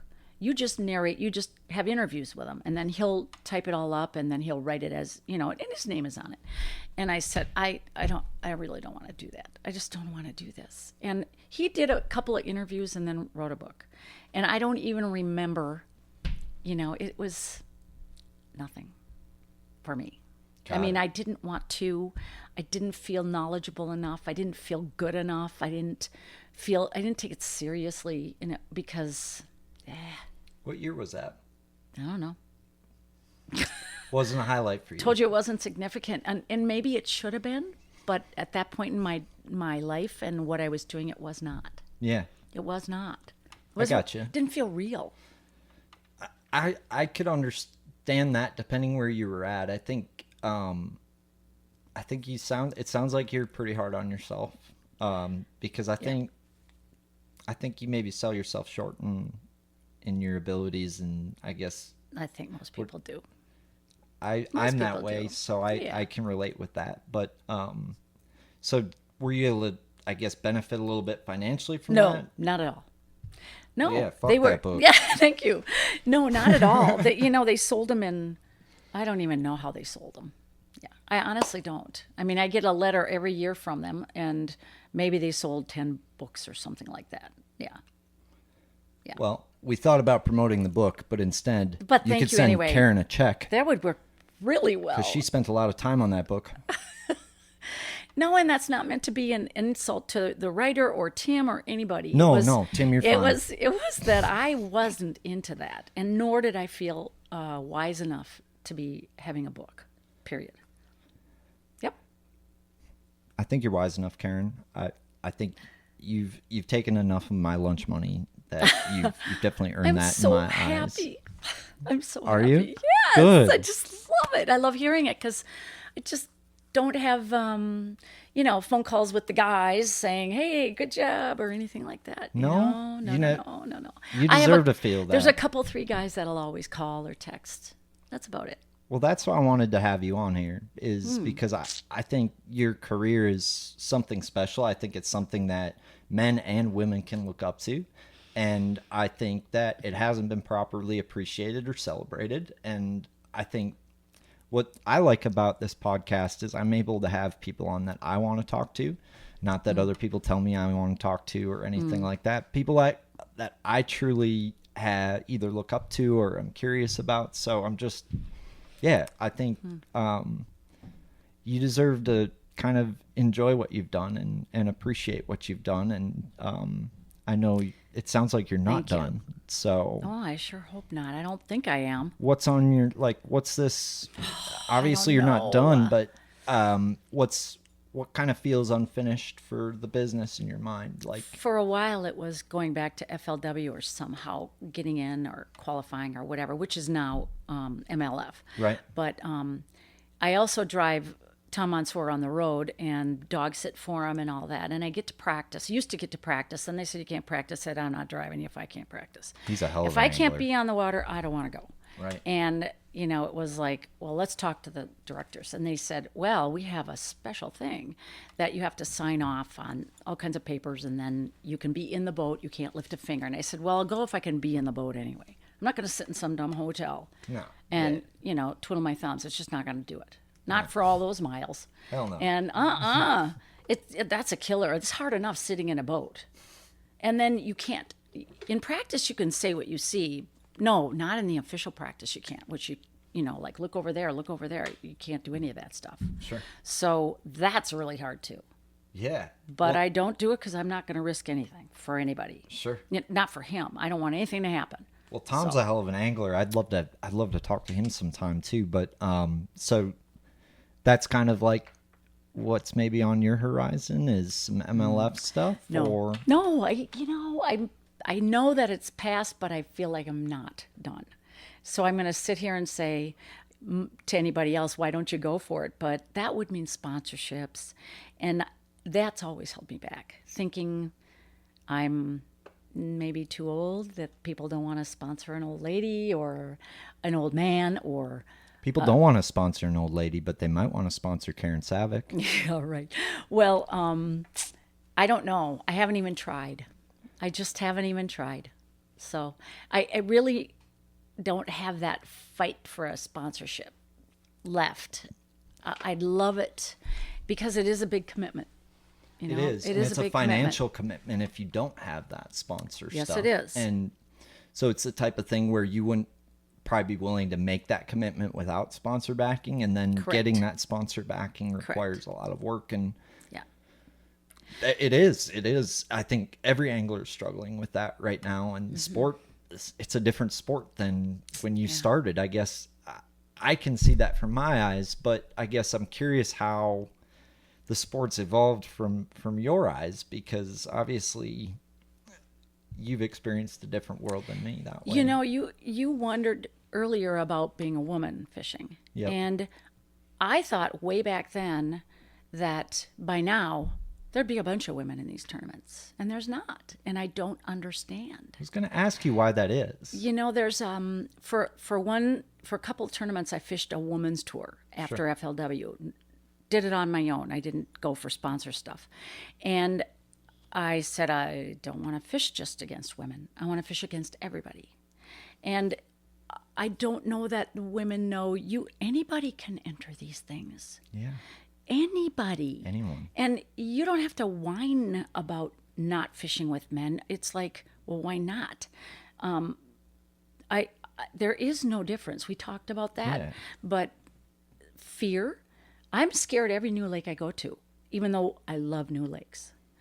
But I'm scared, and I don't know why. I get in my boat and I go, oh, you know, because I don't want to hit anything. I'm not a gearhead. I don't know what to do. I do carry parts in my purse for my trolling motor. I but don't think that's a woman's thing, though. I think new lakes are intimidating in general. Okay.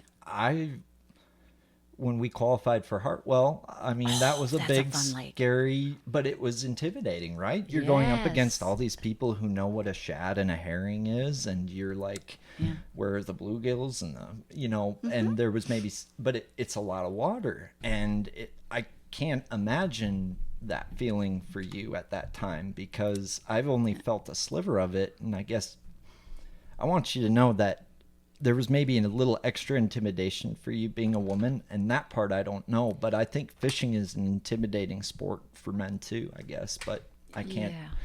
Maybe for women, because there's no other women doing it, that's maybe... Definitely. I feel like it makes it harder. You feel like you're the only fish in the whole sea. Like, you kind of feel isolated, maybe. You do. You definitely do. It's not like you get invited to go eat with the guys. And but nowadays, I think that's changed, some of that. Sure.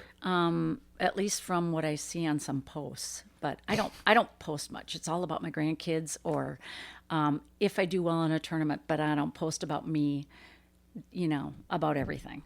I post about nothing. Because it's personal.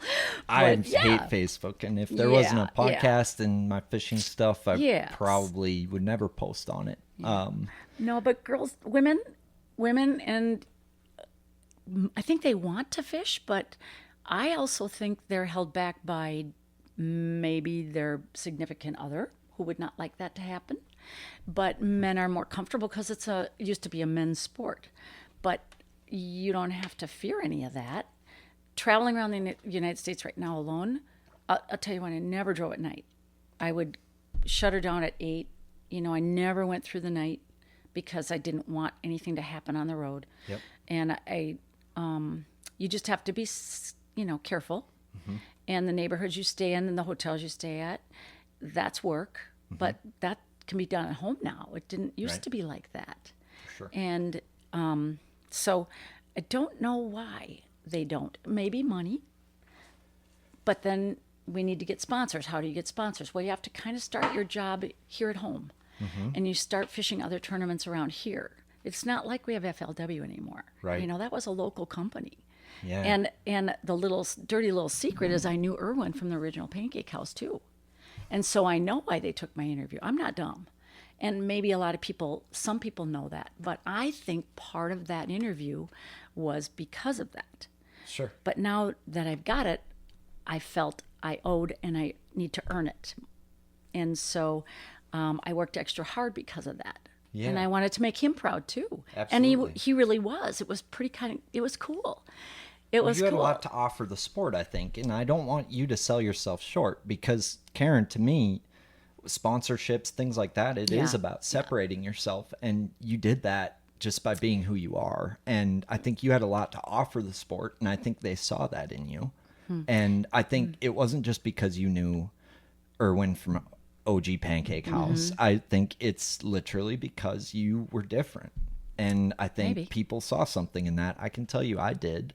And I think that's really what's cool about what you've done. And you talking about women anglers being intimidated, I was going to ask you about this because it seems like there's a lot of women getting involved in the sport of fishing, but it seems to be posting cute pictures on Instagram, trying to get all these likes. And to me, you earned your presence in this industry, Karen. You took people's lunch money and you proved that you belonged to be there. And there's a lot of women, you know, and to each their own at the end of the day. Yep. To each their own. This Yep. is not a dig on it because I'm sure there's a bunch of men out there who really like those chicks posting in bikinis with the fishing rods in their hand and the bass up towards the camera. It makes you know? me so uncomfortable when I I can see only it. imagine. That's Oh, what I it's was going to ask. Is like, It's a big mistake, really. Sure.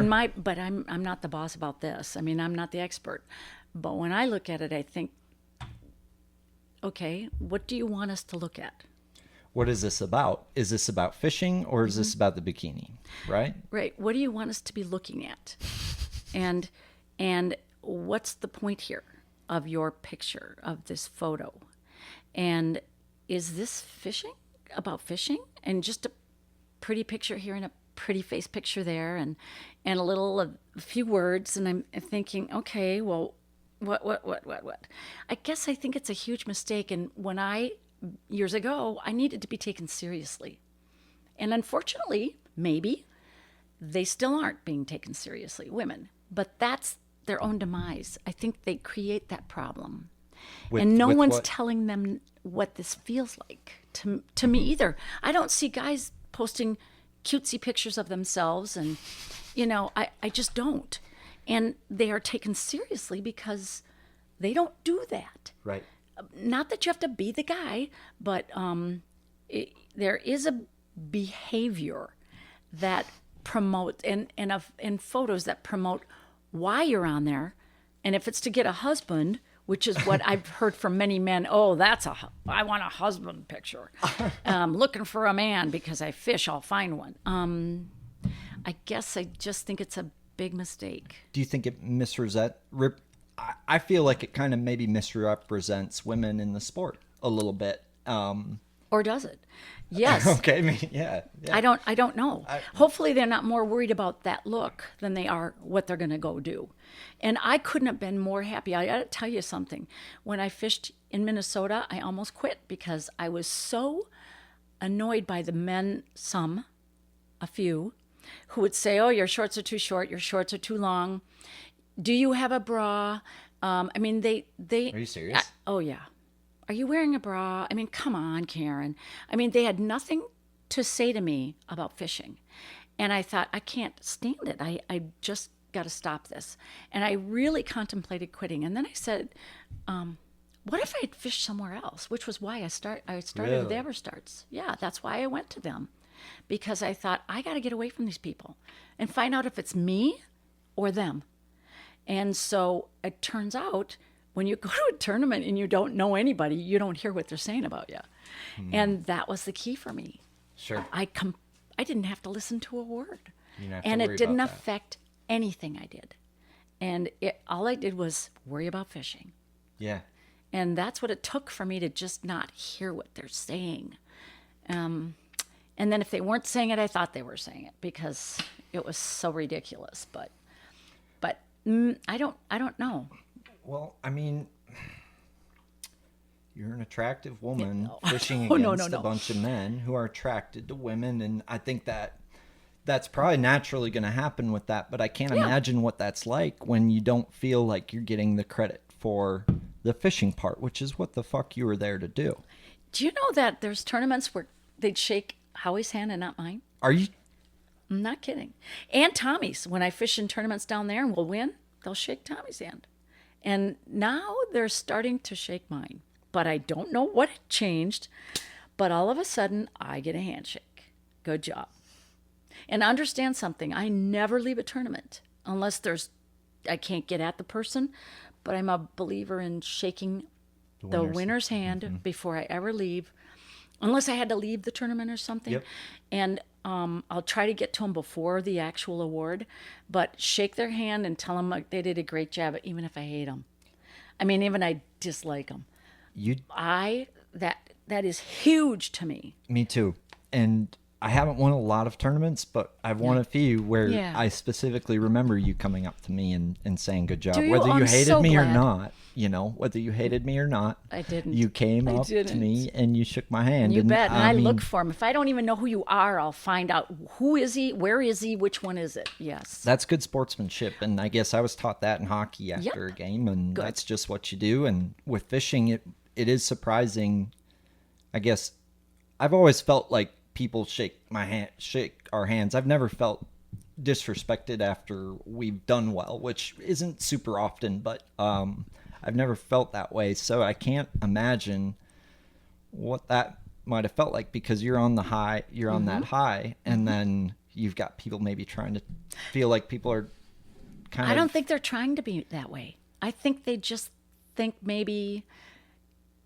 I can tell you, I think a lot of people maybe think Howie catches all the fish, or Tommy catches all the fish, or Howie finds the fish, or that's not the case. I mean, No. Howie can find fish, but I've never guess thought what? that's I'm the the guy case. with the boat. Hello. Right. But The gal with the boat. Howie's an incredible fisherman. He's way more patient than me, and he's the guy in the back who catches big fish all the time.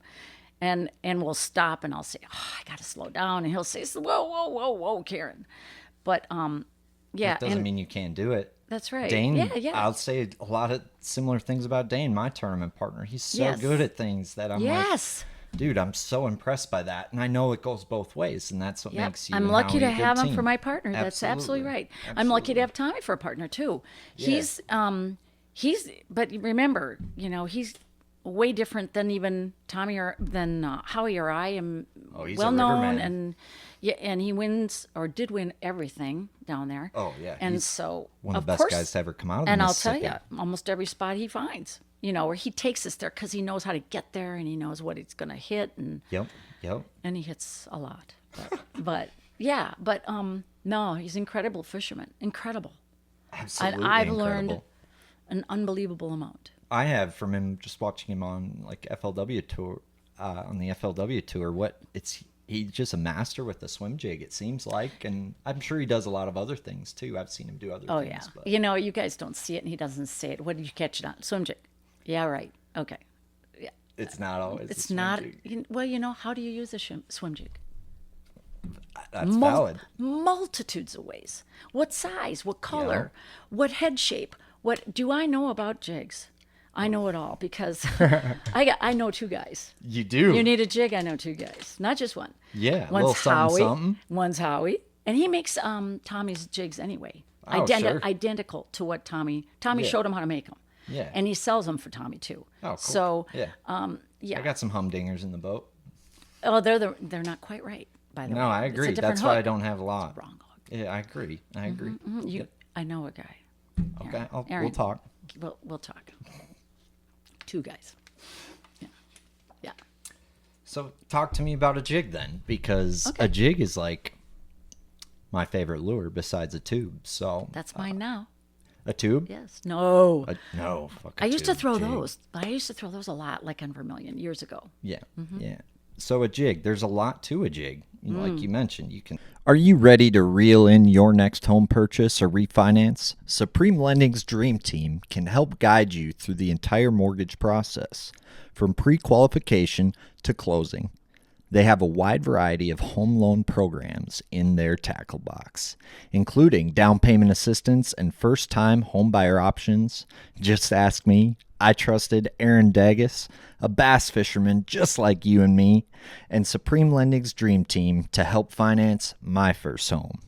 Contact Aaron Dagas and the Dream Team today by scanning the QR code or giving them a call at 763-326-0677. That's 763-326-0677. Did I catch a 7 in there? Or visit their website, aarondages.supremelending.com. That's AARONDAEGES.supremelending.com. This podcast is brought to you by my brother from another mother, my tournament partner, and the best rod builder north of the equator that still has 20/20 vision, Veselka Fishing and Customs, specializing in custom fishing rods. Your custom rod, the way you want it, because it has to be your rod. However, he has a wide variety to choose from, including his all-new for 2023 custom chicken rod. If you throw the big fluff, the hairy Gary, the rotisserie dissery, the half-ounce Palomalu, the 3/4-ounce rooster biscuit, the lightener looking like D. Snyder, you're going to want to be throwing the Veselka Fishing Chicken Special Big Hair Jig Rod. Mr. Veselka spent a lot of time on this rod, and it has the perfect action to throw, hook, and land those fish that you maybe pulled the bait out from because the rod was too stiff, or had them spit it because your rod didn't have the backbone. Well, the new Chicken Special from Veselka Fishing and Customs has worked to solve both of those issues, along with superior balance and quality components. So head on over to his website, veselkafishing.com. That's VOCELKA fishing.com. Pick this rod up before it's too late, because up here in the North Country, they about to be schooling. Swim a jig, you can drag a jig, you can hop a jig, you can dead stick a jig like a jig worm, you can do lots of things with a jig. You can have a big jig, a small jig, heavy jig, a light jig, a white jig, a black jig, a swim jig, a football. You can have a flipping jig. You can, the style, head shape, grass style, yep. vertical, horizontal, line tie, 45-degree angle, 60-degree all of the above. angle, Yes. 90. Yes. What are some things you've learned about a jig, and I guess how monumental has that been in your career? Obviously, it started with a jig worm, which is a jig, and then did that kind of evolve into a tube, then a jig for you, or it was all kind of simultaneous? Kind of both, because it was the lake and the fish. It was under docks. We fished docks all the time in Vermilion because that's where they always were. It's a good dock lake. Yeah, it really was. We could do really well doing that. But a jig is probably, that's my go-to all the time. Which one? Well, depends, obviously. On the lake. The river's one thing, the lake is another thing. So they're totally different sizes, totally different colors. Well, most of the time a different color. But different head shape completely, different weight completely. It depends on the season, of course. Sure. But I pretty much into half-ounce jigs right now. I mean, I have been for a couple years. Won't tell you which one right now we're using. You're fine. That one has really done well. Sure. Oh my gosh. So that and a football, as you well know, I love. So half ounce, to me, you can do a lot of different things with a half ounce to make it fall slower or faster. Is that, and then everybody's different about colors. The guy who taught me how to jig fish said there's only two colors. Green pumpkin and black and blue? Brown and black and blue. And green pumpkin is a variation of brown, and this is a variation of brown, and it's brown. Yep. Is that, ding, ding, ding, I was right. Is that, I mean, are you a little bit more color specific than that? Or it seems like some jigs, Howie's a great artist, and he seems to do some really nice colors, and it seems like there's times where a certain color can really do wonders, whether it's red shad, tequila sunrise on Yeah, worm, yeah, or yeah. what have you. Is that something that you mix up a lot as your colors, or not so much? Some depends on the color of the water. Sure. I go with green pumpkin if it's clear. Like Yep. Minnetonka, you don't need color. You just green pumpkin. If I throw black and blue, I get pike. They love it. They just love it. And I don't know if that's the tinsel in the black and blue that I throw or what it is, but I don't want to throw it. But I do bring one. I'll have one tied on or have it ready to go, just because you need to check. You just need to check. And then let's just say you're fishing a school and they're done biting, and you got to throw in another color a couple times. See if that's going to change something. Absolutely. So yeah, but it's always green pumpkin. Sure. So you keep And the it kinda trailer, simple. you can switch around. I agree. Yeah. And Rusty Craw's a really good color. It's a nice dark natural color. Sure. And the trailer is up to you. You can go with a craw trailer, or you can go with a green pumpkin, but depending on the color of the water. If you have enough orange in it, you don't need an orange trailer. Right, I don't. right. I think a little less is more. When it comes to orange or chartreuse, yeah, I agree. Same with chartreuse. Yep. And Howie's got a spot sticker color that we throw, and it's wonderful. That catches a lot of fish too. Cool. Yeah. Are you like a straight fluorocarbon gal, or do you do braid to leader on everything? Spinning reels only. Yep. And I do braid to leader, and then I'm fluorocarbon all the time on the rest. Although I'm now throwing top water on braid. We are very similar in that Yeah? regard, Karen. I'm the same way. I Yep. used to throw fluorocarbon because I felt it, with all the treble hooks, it needed to have a little more give. But I just went to a slightly more flexible rod, and then I tried braid because I can keep the lure on the top of the water better. Yep. Yeah, Yep. and it's so easy now. Do you I'm do a amazed mono how leader off easy. that braid? Nope. Do you have trouble with? See, I do a 20-pound mono leader on my braid top water rod strictly because walking baits. I get them hicks your tangled in hook? my braid. Yeah. Yeah, nope. Nope. You just walk it right. Yep. Damn. You're just good, Karen. No, I'm not. Maybe it's because I keep my rod tip up most of the time. Unless I want it a little more subtle, then I'll do it sideways. Karen, do you remember 2019? Well, depends on what we're talking about. Is that before Team COVID? Trail. No, yeah, 2019, yeah. pre-COVID, Team Okay, Trail. yep. You guys won 2 events. Oh, yes. Dane and I know, won remember. 3 events. And we took Yes! second, or wait, no. No, the year before you won 3. We won 3. You won whitefish. We took second to you on whitefish. You had a yes. really big smallie. Yes, we Yes, you did. did. A little something caught that one. Yes, and then the next year, I think it was the river in September, we took second to you guys by Yes. but you kicked everyone's butt. It was like, but you That won was by by- like 4 or 5 pounds. You're right, we did. Yeah. Can you believe it? And Thank you had like for a remembering. 6-pounder. No. You won yes! big bass like 3 Howie times got a that year. 5.73. How come I remember this I thought you stupid caught stuff? that one, but it was No, yeah. he You guys caught stayed that in one. 6, He and caught you that must have one. been fishing wing dams all day. We saw you on a wing dam on the way to weigh in anyway, and you guys had us like we had second, but we had a horrible bag, and it was like everyone. You guys were like in a different world that tournament. We had some wing dams, but we didn't fish all wing dams. We Okay. had some other nice things too. Yeah, see, we And, were doing oh, sand it's drop so stuff. fun. Yep, we did that too. Yeah, I think. Yeah. But our best ones came off wing dams.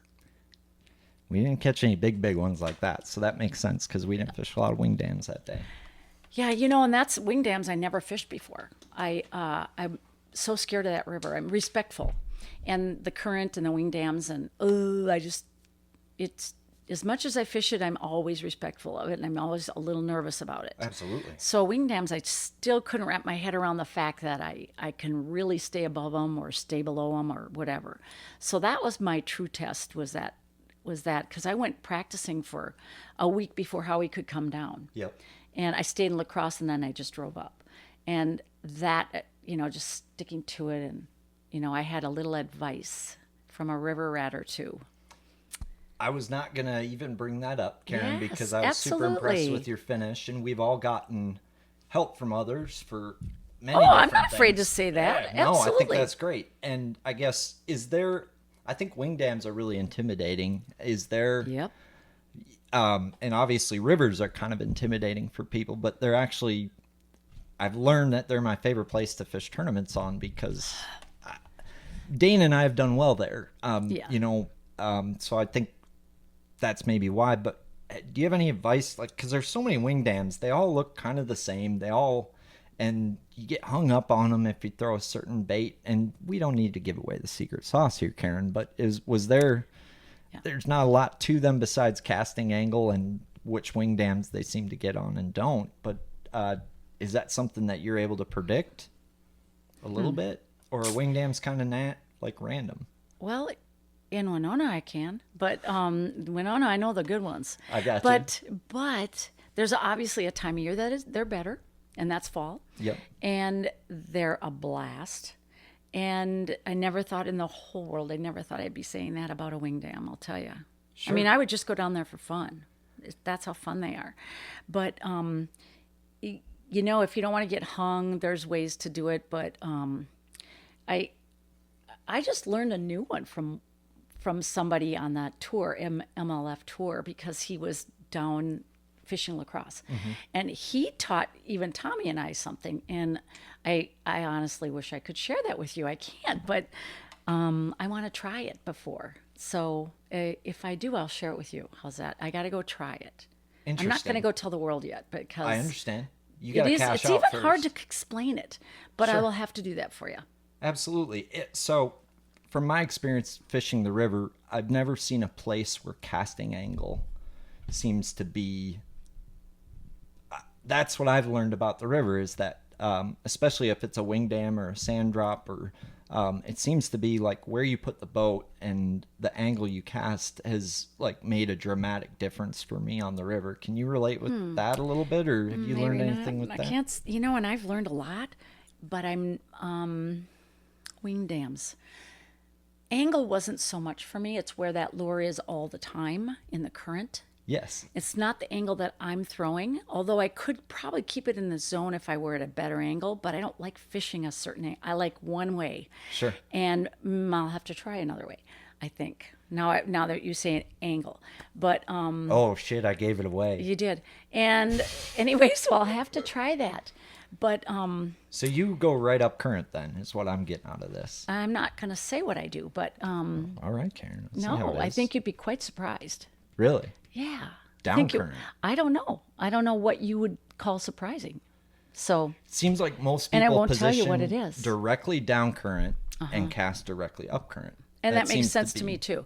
Yep. And this, I don't always, but okay, and what to look for in a wing dam too. yep. And sometimes it's the shallow ones that are the best. Sometimes it's the ones you want to find an irregularity in that wing dam. That's the ones I've noticed. Yeah, and or you might find just sometimes wing dams are really clear, and those are those are the shallower ones because the current is Washing over them yeah, a little more. Yeah. And a lot of guys do fish the lower end, downriver end, and fish up, and some fish same as you. But I learned from one guy who fishes them faithfully, and so I guess I do it that way. And it doesn't mean one's better than the other. Totally. Yeah, Totally. it doesn't mean, because I really don't know. Well, I mean, one can experiment with that, right? Right. And I'm sure it maybe differs on the day and the time of year. And I mean, there's so many variables with fishing, and it's interesting. You mentioned that you're stubborn, and I think that's a common trait among a lot of fishermen are stubborn, and we like to do things the way we like to do them. And I think breaking away from that can be your greatest blessing, but also your greatest curse. And you've maybe experienced fishing as a double-edged sword like I have, and it's a humbling sport. Oh, Lordy, is it ever? All the time. Yeah. And try FLW, you want to get humbled. Oh, I can only imagine. Ay, I get humbled yeah. here. Oh, my gosh. The best finish I ever had was Pickwick, and it was 27th place. And Pretty good finish, Karen. I sat there counting, looking at all the guys I didn't beat, and I said, wait a minute. Why don't you just look at the guys you did beat? I mean, excuse me, I was checking the guys that I did beat instead of the ones I didn't beat. So I only needed to look at 27 guys. I couldn't believe it. That's cool. 26 guys. Yeah. And that, to me, is that tournament, I zeroed day one. That tournament. That tournament. Wow. It was a tough tournament. Yeah, it sounds like it. Yeah. So you don't want to ever, just day one doesn't mean a thing. It just doesn't. Yeah. Well, it does. I guess you could lose it on day one, they say. But It depends didn't- what lake we're talking. sure. But Pickwick was fishing pretty good. And but then the day of the tournament, it was muddy. It got bad. So, yeah, it was crazy. And then I only had 4 fish day two. But they were good fish. They're big ones. They were the right ones. Yeah. That's all. That's all that matters. So I was so grateful. Oh my gosh, that was something. Well, there wasn't a long run that you had. You didn't have a lot of years to, like, it's not, I'll be honest, like, it's not something that you just go hop in the opens and just No. yeehaw. No. Like, that's No. not how it works. Nope. So, No. especially if you're from Minnesota, fishing down there, and it's not like YouTube wasn't around and didn't give you every tournament that's been there for the last 5 years where you could really Right. hone in on. Yeah. I'd and- never been and on a scout the reservoir. lake. I mean, Yeah, how about a totally. reservoir? Tell me how to fish a reservoir. I would have been lucky to finish 27th, probably. No something weeds. like that. No weeds. I mean, it's like, what are we Yeah. going to do here? Oh, okay. Well, there's all kinds of structure, but There is. you think if I don't have weeds, what would I do? Yeah. For sure. You ever throw the jig worm down there? Yeah. I think, but I'm curious I don't, if somebody I ever don't- won a jig worm. I on a was jig really worm off the down jig south. worm by then, I think. I don't know. Totally. I honestly don't even remember what I threw. Depends. A wigglewort, the little ones sometimes. Yeah. Never got in the magwort? Not down there. Sure. That was a big thing. I just did one with Mark Raveling recently, and Craw Brown. yeah, dude, Mm-hmm. that guy won a lot of like you competed against him in the Silverados, I think. Yes. I remember watching him. I think it might have been Long Lake. You guys were smallie fishing, Oh, yes. and I think you did not do bad. No, but I I don't think think Mark so, yeah. won, and I think you might have taken top 5 or second or something like that. But there Okay. was a bunch of film of you guys No kidding. I wonder. smallmouth fishing, just wailing on them. Moyna didn't win, huh? He did win one of them on a husky jerkbait one year. Yes, Why do I remember that's what these you were things? doing. You were, I think, jerk baiting or tubing. Yeah. But anyway, you should check that out on YouTube because you will. might find that to be a fun memory. Yeah, I did look at a couple of them, but I didn't watch the whole thing. So, I wasn't looking for me. So, yeah. Totally. Yep. Yeah. I'll have to look up Long Lake. No, I was looking for Dean, who was a Mark's am, and it was cool. I got to watch Oh. them fish together and win that one, and I think you took Yes. second or something like that. But I always loved those old stories about those old tournaments because I like fishing the Silverados as an am is kind of was a big part of me getting into this. So yeah, And always John hold it. Hesse, the toughie. See, he wasn't around when I had done it. It was Billy Hildebrand was the Oh. main guy at this time. And Okay. I started in, I bet the first year I fished him was 08 or 09. So I don't know if you were fishing him at that point or what was going on then, but I know I hit the beginning of the end, basically. And I think they folded up in 2012 or something.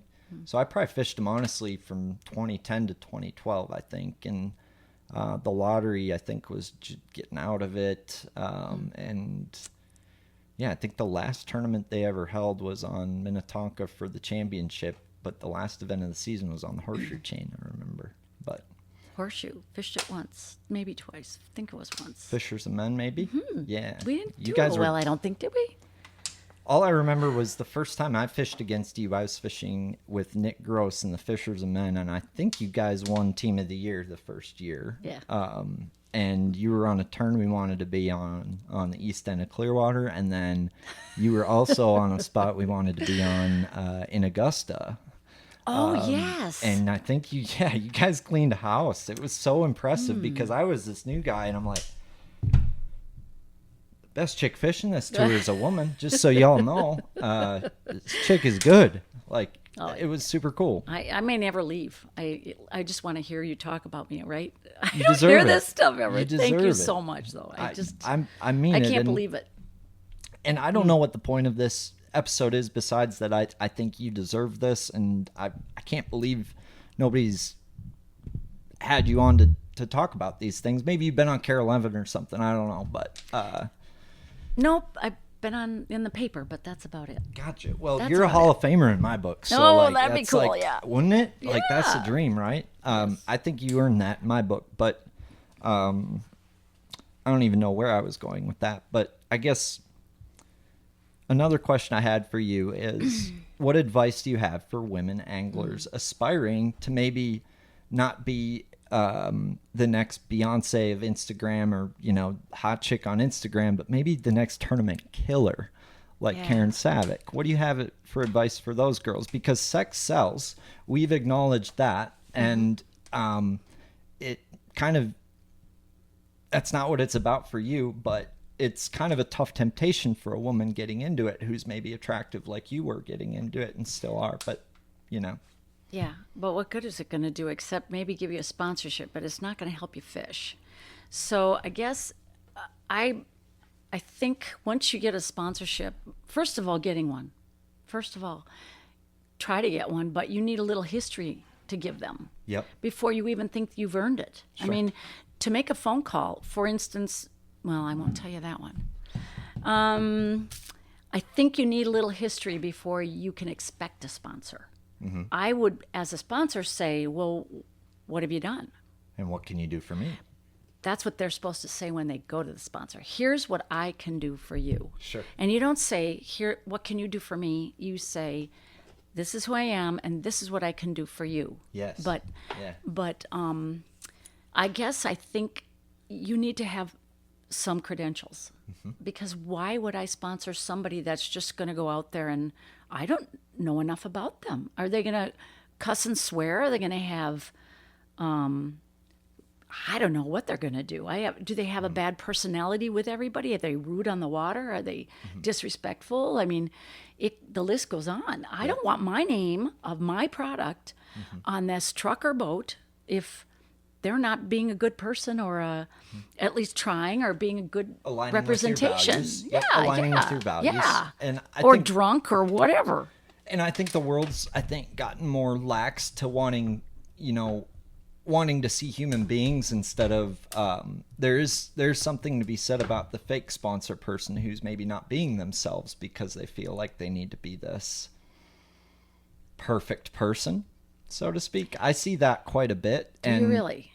And I hear pros talk about it quite a bit, but I think it's because the times are changing a little bit. You've got the most popular podcast on Spotify is Joe Rogan, which is, Right.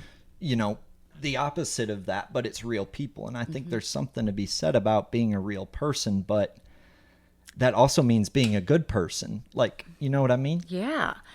Like you can be a real person. Every person says fuck from time to time. Every real person, wouldn't you say? You've never said it? Let me tell you this. Like we mentioned earlier today, I never cussed ever until I started fishing. And that's the honest truth. And my children to this day have heard me swear or say shit maybe 2 times. Really? I don't believe in cussing in front of your children. I guess I just don't. That's but why I don't have kids, Karen. I was raised in a very conservative, my mother was I very was too. conservative home, and it was not okay. And I guess I like that. I don't know. So I just said I'm not going to be the person that does that, but I think I could, and they'd be fine. But when I did say it, they'd both, what, like what out of your lips? I'd say, oh, I'm sorry. But yeah, But I just on the water, it was different. Oh Lordy, You're a stone cold killer on the water. and you should hear Howie. I mean, oh my gosh, it's just, and I can't outcuss him though. I'm not like that. It's not that bad. Right. But I mean, and sorry, I asked you a question and I kind of took things It's away about from that. sponsorship and swearing and things like that. I guess there's like, you got your Matt Robertsons on tour, the On-'em hat guy with the long hair and the trailer stuff. And he's making a lot of money swearing, with sponsors. And it's a matter of, I think because he's himself, he's separated himself a little bit from that with the swearing and stuff. But I think what you're trying to say is sponsors need to know who you are and what they're getting into, and Right. they need to know you're a good person that aligns with their values, right? Right. I mean, anyway. I have an opinion about that stuff because I am too conservative about that. And so I guess I would, if I were the sponsor, I wouldn't sponsor the person that does all the cussing and gets drunk and does all this stuff. I just wouldn't. For sure. But that's my choice. Yep. And but it's their choice to be who they want to be. Totally. But it does eliminate sponsors. It does. Some sponsors won't do it.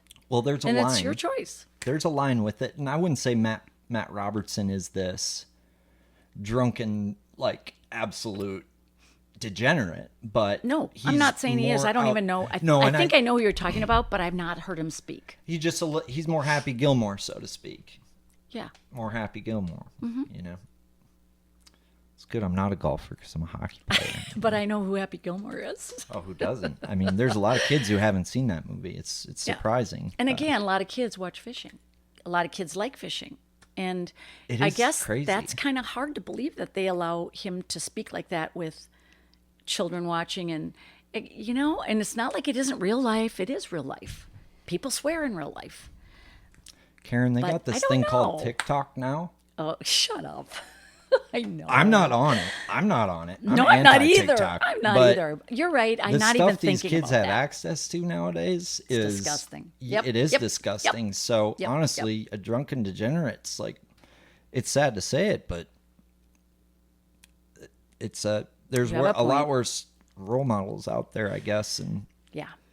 Yeah. I don't want to be the drunken role model. I hope I'm never that. But. Well, yeah. I hope you're not too. Well, so like what we do here, Karen, sometimes is we have friends on and I guess we have a few drinks and Yeah, we honestly whatever. say stupid shit sometimes. And I guess that's like a different, I think, for Yeah, the and world, maybe. I I don't don't care know. what you say, but I just know what's okay for me. Totally. And if I were the sponsor, what I would like in an angler. And I'm not saying change your whole being, but maybe you could zip it a little. You know, For sure. You know, that's all Yep. for certain times, especially when the camera's on them. Well, mean, yeah. I mean, when the camera's on you, you can't. You know what FLW? Then you have to hold it. You can't smoke when you were on MLF. We couldn't. Not on camera. Not on Champs Tour, you can't at all. Which I love that rule because I think that really is good for the youth marshals that are in the boat with us. Like, you know, Yeah, you know, I kind of don't get what's the difference. You know, I just don't get it. interesting. Okay. Yeah, I just doesn't fall in line. But you know, maybe it does. I haven't figured it out yet. Why What's the can they? difference? Why is it okay? Why can't they smoke, but they can cuss all they want? And chew. Excuse me. And chew tobacco. And chew. And You know, chew. because Yeah. how are you saying that smoking's worse for you, or are you saying that chew's less noticeable? You know what I mean? Yeah, you're right. And why do I And care swearing, if yeah. they smoke in front of me, but no to cussing? I don't care if somebody smokes on camera. That's a good point. I That's a just good don't point. care. But Yeah. why do I care so much about cussing? Probably because of the way I was raised. I'm sure it's the way I was raised. I think that's the way I was raised too, and that's maybe why I cuss as much as I do, which is maybe, you know, well, it's like it's not like I was raised in this hardcore Catholic environment. My parents were strict, but it wasn't like they were not about the swearing, I guess. And maybe it's just maybe I care less. I don't know. I haven't sworn too much, have I, Karen? Not offensive. I respect you. No. Okay. Yeah, it's okay. I'm not offended by what you do. I'm talking about sponsorships. I'm not offended by what you do, Karen. Okay, good. So sponsorships. Yeah. That's your Yeah. advice for women is be That's one of them. one of them. Yeah. Okay. Is another one is I don't try to be one of the guys. Just be you. And just, you know, like I don't like hearing dirty jokes. So if we're in a crowd of guys and somebody starts telling a joke and I say, hold it. Is that a dirty joke? Because I don't want to hear. I'll just move over here. And they'll say, I don't have to tell. I said, go ahead. I don't care. I'm just going to step over here for a minute. Sure. You just don't have to be just like them. Yep. You just have to know how to fish. And don't have to fit in. You will. You will. If you are serious and you work hard and maybe catch some fish, they know that you share their passion, they're going to be good to you. They just will. And nowadays especially. Absolutely. And, you know, I think it's underestimating men if you think you have to be like them so much, I guess. Is that what do you think women feel they need to be like versus like do you think I there's don't an know. obligation as a woman to feel a certain way that's maybe well you've mentioned it a little bit like about you're supposed to be a woman, not a man, and you're saying you Yes. should be a woman. Be a woman Yeah. that fishes. Yeah. But don't be a woman trying to be like a man. I guess you just be you. And if you do like dirty jokes, if you do want to cuss and be with the guys and drink beer, go ahead. You know, I love being invited, even though I don't partake. You know, You don't it's drink just- beer? I don't drink anything. Yeah. Ever? No. Mm-mm. Cool. No alcohol. But that's been about, good. It's let's just say poison. 13. It's been about 10 years. Oh, okay. So you used to have a beer. I used to have wine. I loved it. No, so for women and fishing, just go be you and just go work at it. Go get credentials. Go get a resume put together. There's a lot of cost associated with the sport and getting into it the right way, and the barriers to entry seem to be, you can't just go pick up a Zebco and be a bass fisherman nowadays, it seems like. And you've got kayak fishing that's come on a lot, but maybe a lot of women get into it because they're boyfriends now, or maybe they want to get into it because they're a single, strong, independent, young, aspiring Karen Savick. And then it's like, I need a boat. I need rods. That's I need right. equipment. I need... Well, it starts with the passion, right? And the desire. That's what makes you do what you do. And you need some equipment. And you can probably get in the boat as a co-angler, for a club or something like that. Yeah. And you can start to learn the ropes of the sport, right? Yeah. That's kind of the way we can get into it now. Exactly. Same as a male can. No difference, ladies. Nope. No difference. No strikes against you. They can't be. Just don't be a victim about it. Like, oh, I'm a woman and I can't do that. Don't even go there. I don't buy it. You're my hero, Karen. I do not buy it for a minute. Nope. I love that. There's You a know- lot of victimhood being played around nowadays. And I heard one woman here in town talk about the circuits and how it's making it hard for women and minorities to get in.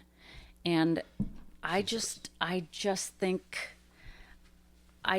that anybody can enter. You just have to earn the money, and you have to have this boat, and you just have to save your money like everybody does, and you change your priorities. And there's going to be lots of sacrificing going on. And if you're not willing to sacrifice a lot, and sometimes it's good and sometimes it's not good. But yeah, I think women should get into it, but please don't feel like you're behind everybody, because it's up to you to make it happen. No or one's that going you're to do it for obligated you. to be ahead of everybody because Oh, you're Lordy. a woman or anything like that. And I got you lucky a lot. Tell you about it. I got lucky a lot, and I was given some sponsorships through another angler, which is how it can happen. Absolutely. So I got those, but I also really worked hard at making them happy by going to shows, Sure. promoting their product, making sure I really knew their product, Yep. and I liked the product. I didn't sell my soul and get a sponsor from somebody I didn't want anything to do Didn't with. sell out. No, I don't want to ever do that. Hell yeah. And I can't sell a product I don't like. So Who can? yeah, I just don't want to do it. So I guess I'd say don't give up, because the door's there. You just have to open it. You just For have sure. to open it. Then you got to go through it. And getting through sometimes hard. Just Yeah. because, but it's yourself and your sacrifice. It's all about sacrifice. Isn't it though? Mm-hmm. You're going to miss some things, but you're going to get to see a whole lot. Yeah. You Absolutely. really are. Absolutely. So Yeah. working shows, it seems like it's harder nowadays for the professional angler because you have a lot of content creators. And we were talking about Instagram heroes a little bit ago Oh, yeah. with women and stuff. And we've seen something similar come on with YouTube.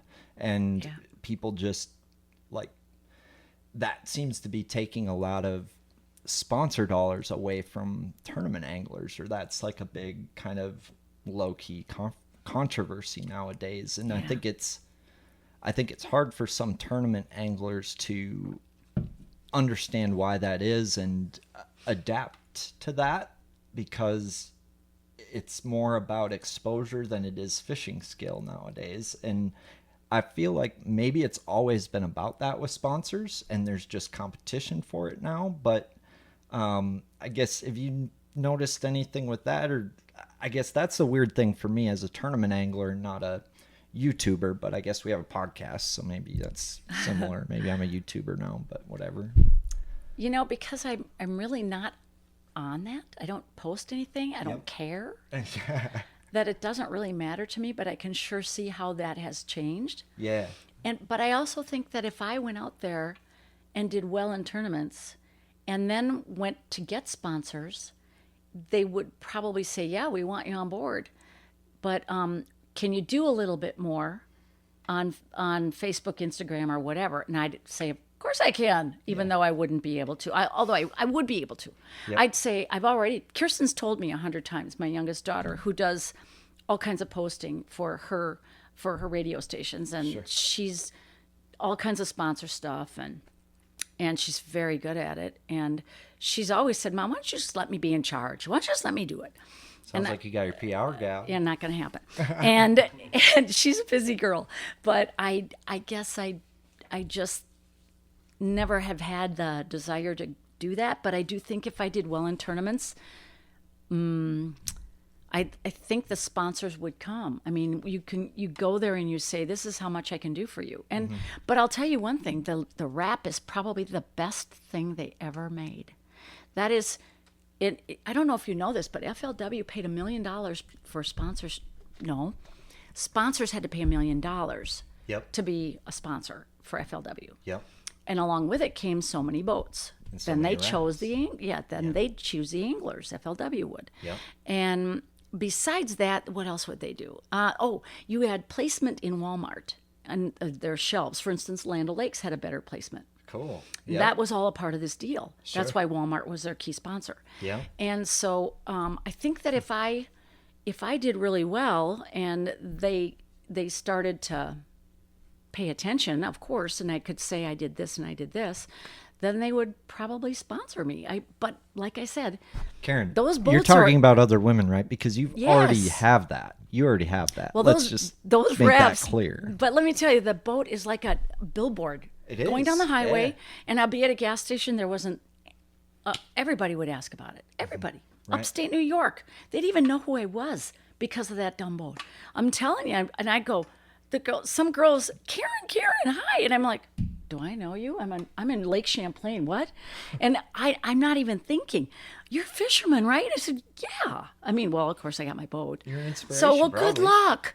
Well, Yeah. they just recognize that boat. And if the sponsors here just wrapped a boat, Yep. and I hate to give everybody that idea, but if everybody had a wrap boat and that's the only sponsored, thing they did, it's enormous. It is, They as get far a as whole exposure. lot of sales from that or Totally. whatever the promotion is. Well, you think about what companies pay for billboards, and I guess if it's not in the garage all the time, it's the same thing as a billboard. Right. Yeah.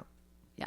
That was probably, I thought FLW ought to just wrap boats, period. For sure. Not have to pay all that. You think about what it costs Or they to would wrap a have to boat pay it. versus the exposure that wrapped boat could get. I mean, Right. boat wraps are, $2,000 to $3,000, I think. Someone had to tell Land O'Lakes that. And all those other sponsorships. No, but there was more that came with it. So, but they did get great exposure. They really did. Absolutely. But I think that women today really could benefit from just, fishing not just club tournaments, Right. tournament circuits. Yep. Because club tournaments are wonderful and they're a learning experience. I mean, if you've never fished a tournament or just learning to fish, I think club tournaments are great. And you could continue to do them, Yep. but then start to add other ones. Right. I really think that would be a better idea, a better way to go. We're starting to see a little bit of it, but you'd think you'd see more by now. You really Wouldn't did. you, though? I really thought we would see more by now. I have a lot of respect for the people who are doing it right now, but I just can't believe. And it could be who's marketing to them. I mean, at the end of the day, when you're talking about when you mostly have men, it's probably going to keep being that's the target audience then for the sport. But I don't know. There's a lot of things that don't Boy. make sense to me. Yeah, and if we had the answers, wouldn't we be smart? Life's more about questions, I think. And I think a lot of people like to come in and have the answer, but I think Yeah. life's a little Don't more know. complicated than that. It's like fishing. You know this hour today, but that doesn't mean you know every day because tomorrow's going to be a hell of a lot different maybe. Well, every spare minute on the water, too. That's another thing. I'm thinking as we talk here. Yeah, about the yeah. Time on the water, time on the water, time on the water, time on the water. The more tournaments that the best year I had was the year of that Everstart when I think I had over 12 tournaments, but I was on the water all the time. And that was my best year. It's like you just know where the fish are going, or you're in tune. something clicks, and yeah, it works. It really helps. I think about sometimes like they say like the Native Americans were some of like the best hunters and fishermen, and they could tell when storms were coming. And it's like we're basically domesticated dogs now. You know what I mean? Like, and it makes a lot of sense when you say when you're out there, when you're in tune with what's going on. That's a lot of like with Native Americans why they were so good at that sixth sense is because they were immersed in nature, and why animals understand when a front's coming in way before we do. And I think time on the water is a good kind of reflection of that. And I think a lot of us get disconnected from outside and kind of what's going on, and we get out of tune with the world. And I think I feel the best when I'm in tune to something or in tune to the lake and spending that time on the water. But gas is high, groceries are higher, and times are tough. So it's tough to put in that time when you've got a pancake house to run or whatever. Right. And time is our greatest gift, but it's also seems to be the hardest thing for me to manage. So you mentioned the word sacrifice, and like, to me, that is what that time boils down to with 100%. Fishing is sacrifice. Yes, what are you willing to sacrifice to make sure you put in that time?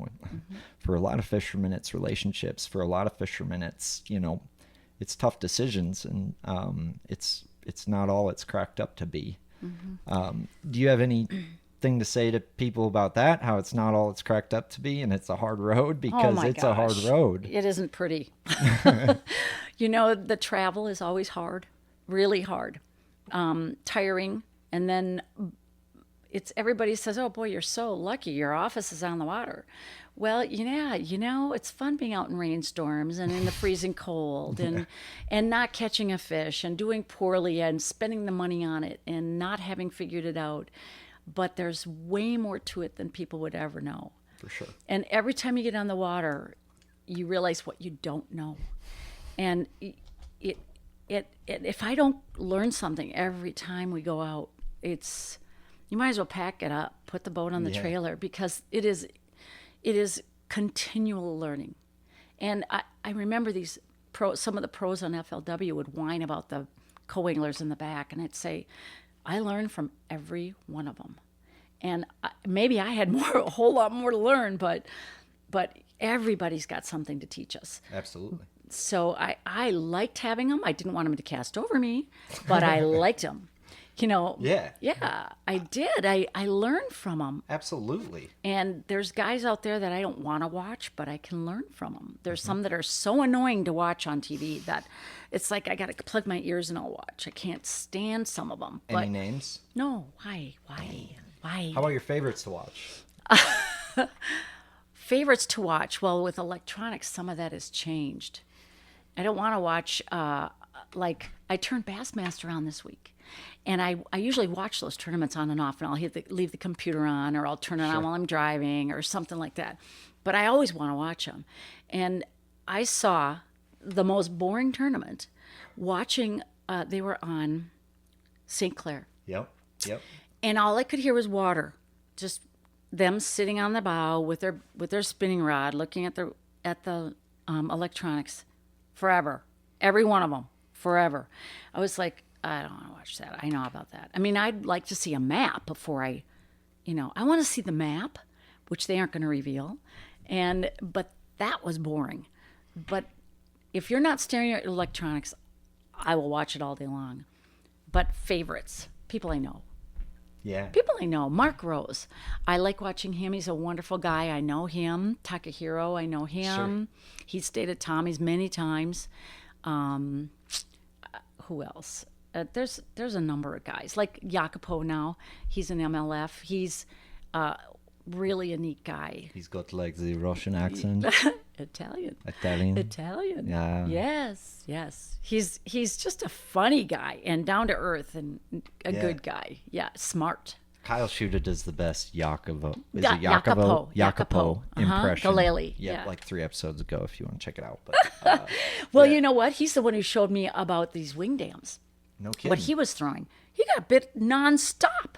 In Venice, Italy, we throw 6-inch pasta noodle Up current. No, but he does like weeds on wing dams, which if there's an end to those weeds, look for that. Okay. They're going to pile up there.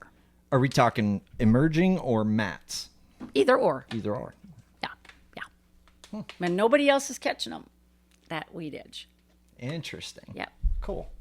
So, who are some people you don't like to watch? I'm going to guess Scott Martin. It's just a guess. Actually, I know Scott. I enjoy Scott. Okay. I really do. But I haven't seen him lately on TV. Yeah, So yeah. I enjoy Scott.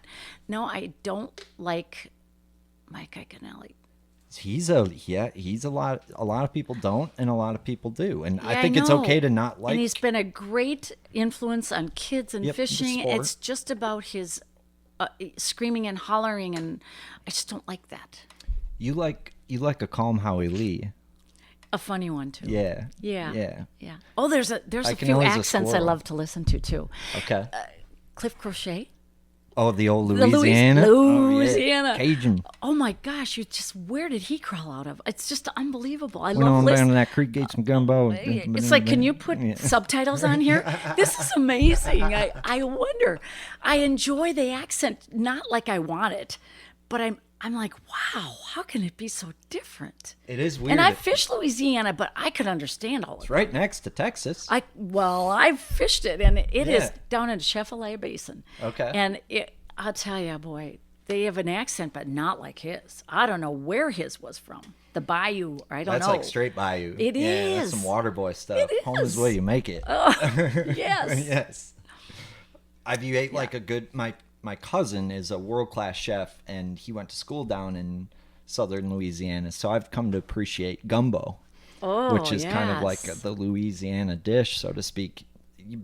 You fished a few tournaments in Louisiana. You ever have like a crawfish boil or gumbo or anything? The big mound of them, and I couldn't eat them.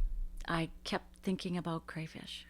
That's all they are. Yeah. And that's what, it's bait. Be the bass, Karen. No, I'm not. I'll order something else. I don't know what it Totally. is. I just didn't want to do it. I understand. But I enjoyed watching everybody enjoy it. They seem hard to eat, and it seems like they're like a crab leg or something where you got to work for your meat. It's a and mess. you don't get a lot. Yeah, you do. And that's why there's a mound of them. They but call they're- them like mud bugs down there. Or something. Yeah, and it's seasonal too. There's a big season time for it. Sure. More sure. than others, yeah. Huh. It's amazing. I've always wanted to get like a crawfish trap and like throw some like kitty food in it. And you hear about people doing that? Why don't you just go to Vermilion and throw a tube and you can pull them up with your tube? I would the never time. there because you And then can catch eat them. Yeah, you can catch a pile of them just throwing Yeah, your lure out there yeah. on Vermilion. Yeah, no, I was talking like lakes that don't have 5,000 million crayfish, but yeah. you hear about guys doing that. But anyway, Okay, what else? what else, Karen? I don't know. What else? You have unfinished business, and I guess I feel like you have unfinished business. I feel like you're as good a force as ever. You were on Tonka on Monday, and you have a Denny's coming up there. So that's still the Denny's on Mondays. You're competing in those still? Yes. How's that going this year? Again, we're doing that because we're staying in town because it's easier for Howie to take care of his mother. Yep. And it's our first tournament was not good. I think we were 16th. Our second tournament, which was 3 weeks, a month ago. Yep. Well, we took second. Had a girl. That was really good. Yeah. And I just a little something that is my favorite time of year to fish. End of June? Post-spawn. Yeah. They pile up and they are chowing. Get on And the rocks a bit. I never did that. Okay. I'm a weed line girl. Had a girl. But Yeah. I'll find rock and I'll fish rock. But the weed lines were on fire. And I was always told never brag. My mother always said never brag. So respect that. another reason why you don't post much about me. But Same. we had 18 schools of fish going. Wow. That we had at least a 3-pounder on each one. Cool. I kid you not. I've never had that many cast after cast schools. And literally good enough that I thought, wow, this is incredible. Howie too. Yeah. And we just had, how are we going to do all these? We aren't. We forgot about some. We even write them down. We write them down anyway, just to be reminded. We carry it with us, rarely pull out the list, but it's good for aging minds that we reread these things. So you had And- second in the second Denny's without Yeah. live scope. Oh, no life scope. Hell yeah. Yeah. That's no. gangster. Yeah. And we Yeah. won those 2 other tournaments with no live scope. I believe Yes. you. Yes. I've but- never won a tournament with live scope for what it's worth. Seriously. Since live scope was on my boat, we haven't won a tournament. Oh, let that be. Turn it off sometime. Maybe it's just everyone's good with it. We do. Okay. We do. Yeah, We usually I don't fish a know. tournament without it. Try to. No kidding. Good for you. Try to use it for practice to Okay. help with practice. But, Smart. Yep. Yep. And we've used it in the tournament too, but it's never a crutch for us because we do worse, I think, than we do. But you got guys who are really good with it that are winning now, and that's kind of weird. Yeah. It's kind of a mind, screws with your mind. But I bet. I just think that's impressive because them No. Denny's guys are good. Well, it's a bunch of guys I don't know. It's changed a lot. It has. Yeah. Oh my gosh, there's some I do, a couple, but for the most part, I don't know most of them. And this week is not going to be as good so far. It's been tough for me and for Howie. And, they're not doing what they were doing, but if you do find some, they're little. And today I went out by myself because Howie couldn't go. And I was off the water at 1, but I think I caught 30 to 40 fish. But let me tell you, they were this big. And they were maybe 1.5 pounds. So I can't find big fish. They might be there. Yeah. I think I struggled with the same thing, and I think what I started to do is I go refish some of those spots at different times of the day. Like maybe a Yep. spot that I thought was really good, but I maybe found it at 11 a.m. Yes, I would timing. go check it in the morning, and I'd catch like a 3.5, 4 pounder there. So, and Thank you. I don't know if that'll help, but I want to see nothing but success for you, thank Karen. you. And I guess Tonka just seems to be a timing thing now with those big fish, and they seem to be a smarter. There's a reason they got that big on the No biggest kidding. tournament lake in the state for sure, and Yeah. maybe even beyond. But I think it's much more of a timing deal, and those fish are a lot more boat shy, and I guess I have a lot to learn out there. It's definitely not the Tonka I started on, and Yeah. I feel like I started a lot later than you on Tonka. I know there were some glory periods on Tonka with schooling fish, and just okay, you're a good smallmouth angler. Let's talk about smallmouth a little bit, Okay. because smallmouth in tournaments kind of came about kind of the same time you were coming on the tournament scene, but there wasn't smallmouth tournaments in the 80s that I'm familiar with, or even maybe the river or Rainy or something like that in the early 90s, but it was like all of a sudden there's these smallmouth being weighted tournaments, Yeah, and you were yeah. one of the ones kind of doing that. Sometimes they're my favorite fish in the whole world. Me too. Of anything I've caught, I should Same. say. Oh, my favorite. fun. Gosh, yeah.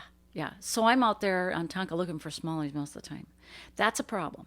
It is, because they Yeah. don't like to stick around. Do you ever catch them twice at the same spot? Like, Yes. that's cool.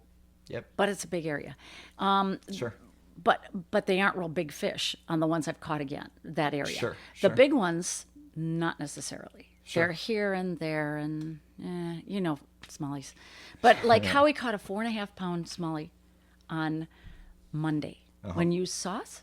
Yeah, no, the tournament day where the blackfish Yep, tournament yep, was. yep. And we didn't think we were going to get anything, but there we were, and he had one. We were ready to go, and he's Mr. Patient, and he caught that, and it was like, oh my gosh! And so somebody saw us that was pulling out, and I thought, oh no, that's toast.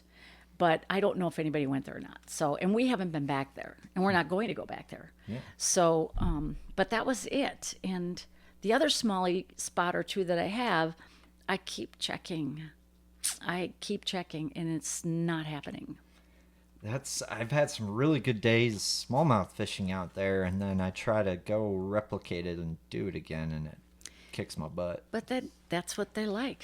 That's On just that who lake, they though, are. But like on other Yeah. lakes, it seems like you can do Yeah. it again. Like a woman or like a Mille Lacs. Like, I think there's more of them there. got it. I think. That makes sense. when do they win a tournament on woman with largemouth? Maybe in the spring? Maybe? I don't think it ever happens anymore. No. So And Leech, I think, is going to be the same way now. That I've you're allowed heard to that. catch 'em. It's incredible. I haven't been there since before I fished FLW. Sure. And then it was the rice with a silver minnow or the spoon. Yeah, and the then weedless spoon. That's a sneaky one. Yes. Yeah. And then when they explode on it and miss it, Yep, you then located get that them. jig out there. Quit throw the jig. Yeah. So, that's about it because there were muskies everywhere. A jig Right. worm I threw there and in Shingapee Bay, and we caught a sneaky. we caught walleye. Okay. So Howie's back there with the walleye shake. I say, "What are you fishing walleye today, Howie?" Because he'll be back there going like this, and he'll go, Shake and "Oh, slack. yeah." Yeah. We make fun of each other a lot. It works. Yeah, you gotta. Oh yeah. Yeah. So But I think Leech is. I think it's a good smallmouth lake. I don't think it's Mille Lacs yet. I think it's challenging actually, because it seems like the 2 times we've gone there the last couple of years, it's been kind of a tough code to crack, and it seemed like only 5 teams really crack it. So I don't know if there's a lot of walleye fishermen out there. They get a lot of live bait or whatever, but they're not like super dumb, which they used to be on Mille Lacs, which is weird to me because you had walleye fishermen on Mille Lacs, like probably doing the same thing. So I'm curious about why that is, I guess. But did you fish it for the Bass Nation the team trail, yeah, last year and this year. this year? Yep. And how did you? We had second. Oh, so that was the one. Okay, I saw that you got second in the back of my head. I don't remember when. no biggie. Yeah. Yeah. So wasn't it just howling, windy? It was, yeah. We had our bag before 10 a.m., luckily. Oh, yeah. And we lost to the better team, that Fothergill team. I mean, they called in the afternoon, and they were in the wind all day. I'm super impressed with those guys. And, yeah, so we were blessed to finish where we did. Because we had third last year, I guess. And Fabulous. so you always just try to do a little better and learn a little bit more. But I've been doing... I haven't been having the best years, so that one, I guess it felt good for us to have our work pay off, because you know how it is. You work hard like we do, and when it pays off, it's a really good feeling, because you put a lot of time in to You sure do. not have it pay off too. So it's a die-hard kind of sport that way. Yeah, but when you take first, second, or third, to me, that's pretty darn cool. It's rewarding. Yeah, that means something. Totally. Besides a check. Well, and it's amazing how many people are fishing in that tournament now. I mean, you remember when we started it, tournaments weren't filling pre-COVID, it seemed like. And I don't know what COVID did, but all of a sudden, like, COVID made everybody realize that they wanted to go fishing, or I don't know. I agree. But now you've got 80 teams Not good fishing that. to me. And I agree. kudos It's tough on the kudos to lake. you that you compete against 80. I don't know if our lakes are big enough. What's your thoughts? I don't think so at all. Got I mean, go to Clearwater? No, you went to Lahamadou. Yep. Yeah. And that was... Oh my gosh, with 80 boats? We're going to can't- Pokegama next. Which seems luck. really small. Good luck. Yeah, they're going to 80 boats didn't interest me at all. And we fished it since the beginning. You did. And then we said, no, they're upping the game there with all those boats, and it's just going to be tough. I think they had 60, and then they went to 80. And even 60 sounded too many to us. I think 50 is a really good number for the lakes they're going to, and I'm not trying to stir the pot here. Oh, but, I'm not, but I'm not in it, so it doesn't really matter. Well, you know. I wish you were. It's good to fish against good competition, and I guess you guys were always really a force to be reckoned with there. So I think, you guys, I always want the best anglers there when I'm competing. Well, I'm complimented that you would think that, but Well, I watched you succeed and kick most of the field's butt on that trail for, I think, 3 years that was before so you stopped. fun. So Yeah, that was fun. So you earned that in my book. Okay, thank you. I'm sorry. Yeah. Don't need to be sorry. Well, okay. You're fine. I'm the same way. I have a lot of respect for a lot of other anglers, so it's hard for me to toot my own horn that way. Yeah, So I can relate with that. Yeah. You're humble. Don't and wanna that's do good. that. I like that. I like that. No, I'm grateful for everything. Really grateful that that we do well, that we can find fish. But it's work. And in fact, this last week, we go on Tonka all the time now. Don't love that lake, hate to say it, but I just don't. And I really wasn't happy about fishing it. But if I'm going to do it, I'm going to do it right.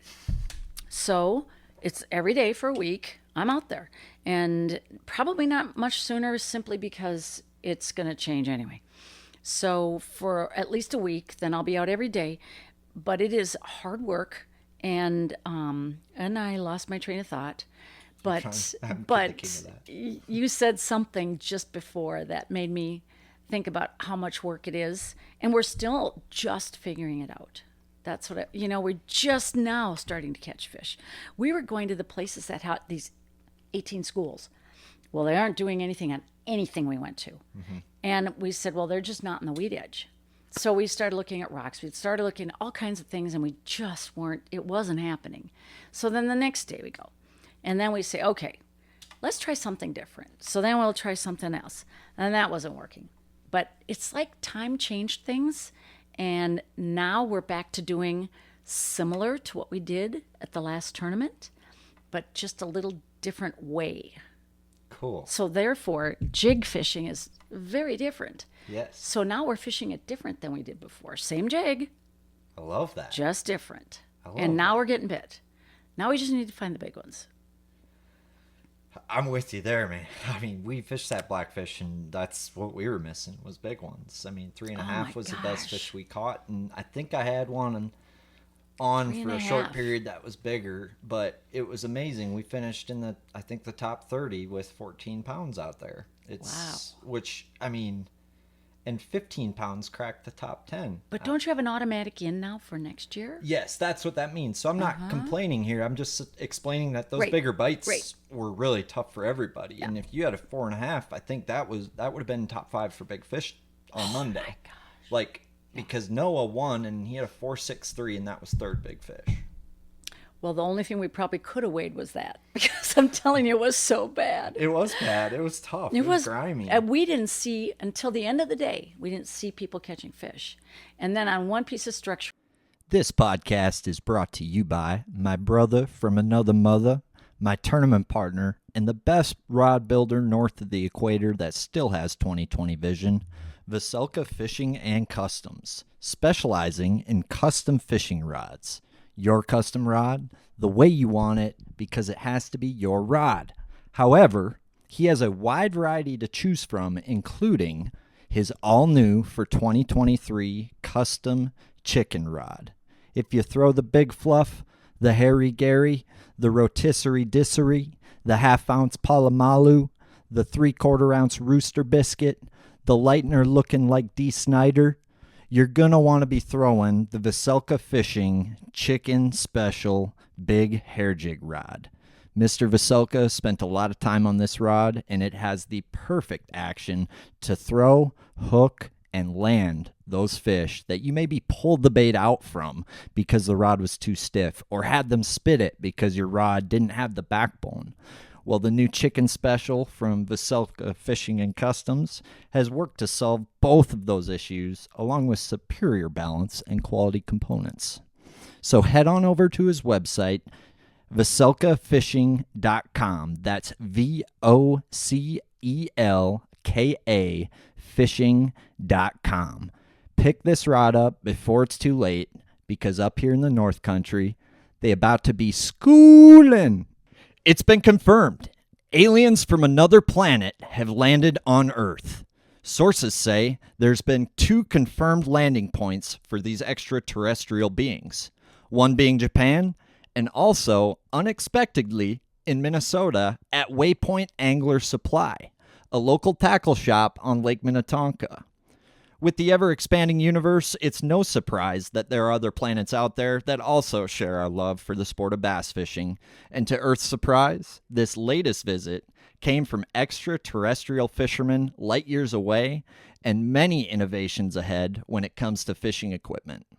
Some hypothesize these beings came from the planet of Naboo, matching up with Mayan folklore dating back thousands of years with fishing equipment ahead of their time. It has been confirmed they left things never seen before by an Earth-born bass. Waypoint Angler Supply is the premier space station in the Bass Galaxy and has tackle that could previously only be found in Japan or the planet of Naboo. The Waypoint ship is full, but we don't know when the Bastronauts from Naboo will be back. So hurry in to Waypoint Angler Supply today and stock up on that Area 51 Planet of Naboo JDM good before your buddy is whooping that sweet ass of yours. Stop into their store on Lake Minnetonka or visit their website, waypointanglersupply.com. That's waypointanglersupply.com. Use the code GALAXY20 to save 20% on your next tackle binge. Aliens are real. Thank you. We were on the other side of a point, and the guys on the other side were catching them one after the other. They weren't huge. They used a net for one of them. Gotcha. They were small enough they'd almost fling them in the boat when they set the hook. Really? Yeah, but they did net one. Wow. Yeah, so. Karen, I know we're rolling right now and this spot is going, but I need you to take me to shore because I have to use the restroom again. Well, I got another weird question for you. Okay. Do you believe in aliens? You know what? They could be there. Doesn't matter to me. I'm not going to do anything different. It's not going to change anything. So I just don't care. It's like I'm not interested. It's like, okay. That makes sense. But do you believe they exist? They could. I'm not saying they don't. They could. I don't see how they couldn't. That's Really? me. Yeah. Just the solar system. It's massive. Like, you ever Nothing's impossible. That's for sure. well, Karen, those stars out there, Yeah. those are each suns.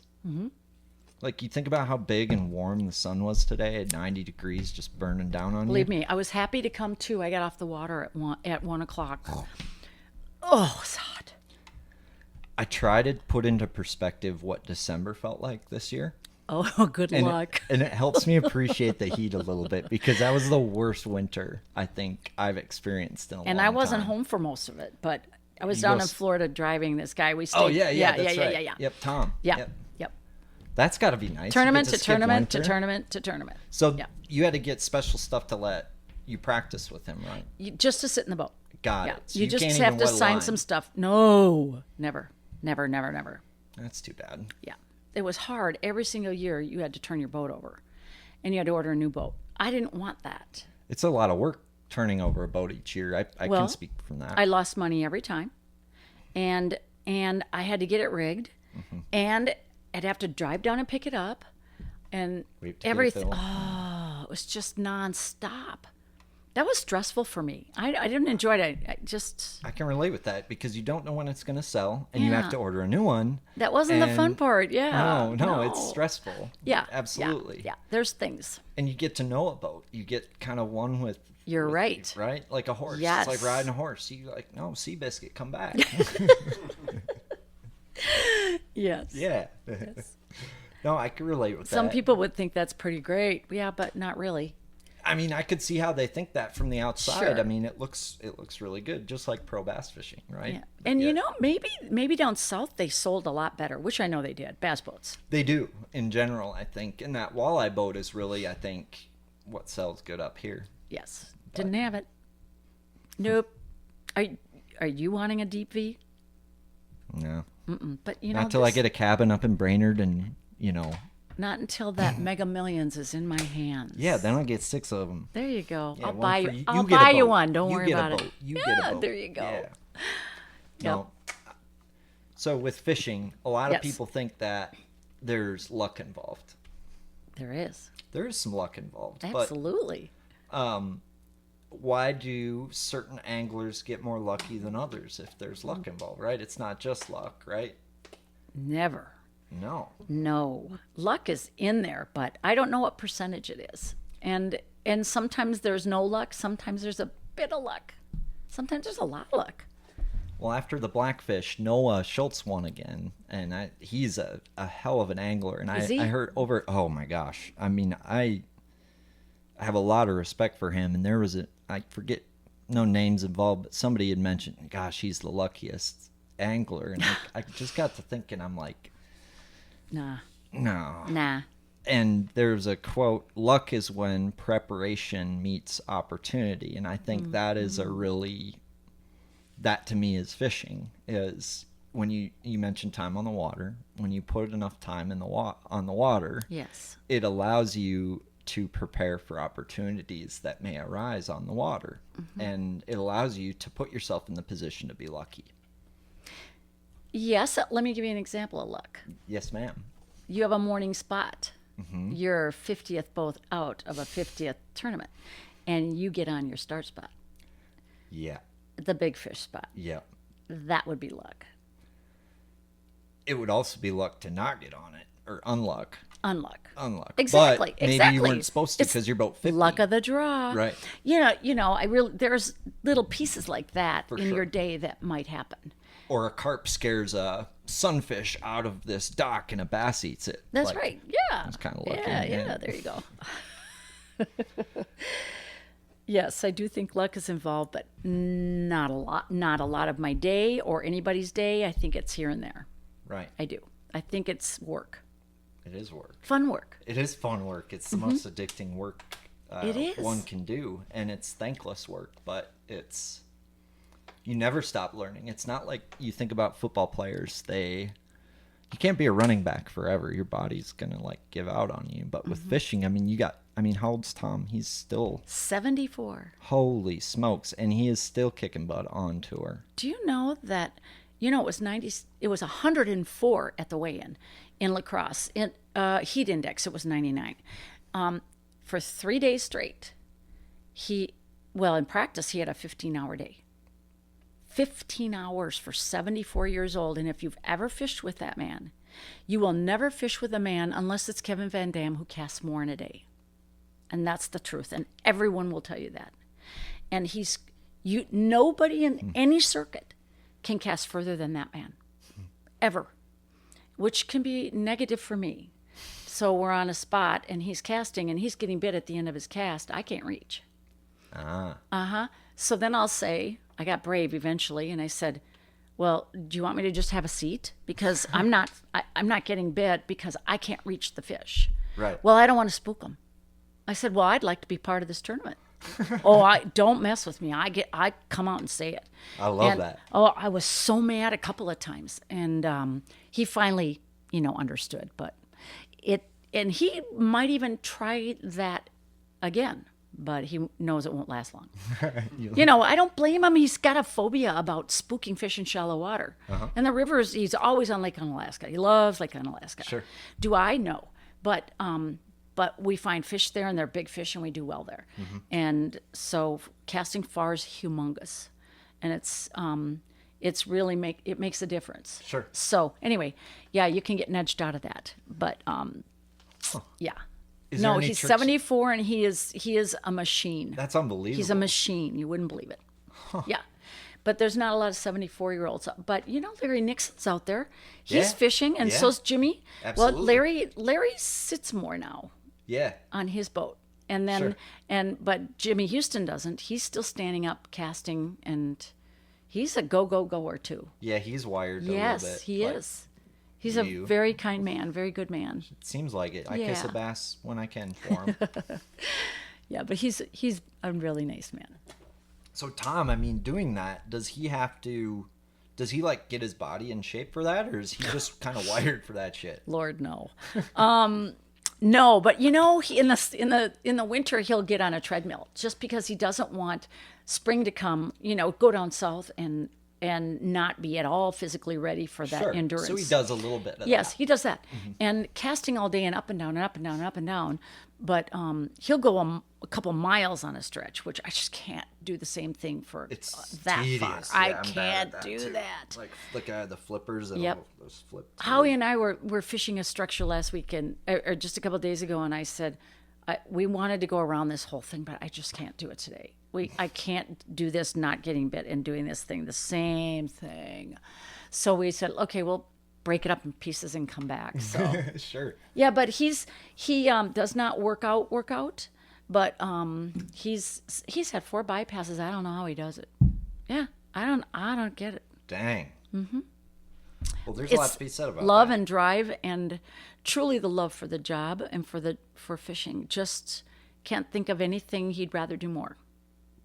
Yep.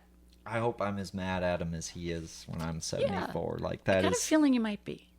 something to aspire to be, and I hope I am. And if there's a sport I can that can give you that opportunity, it's fishing. Like so, it's a lifelong sport.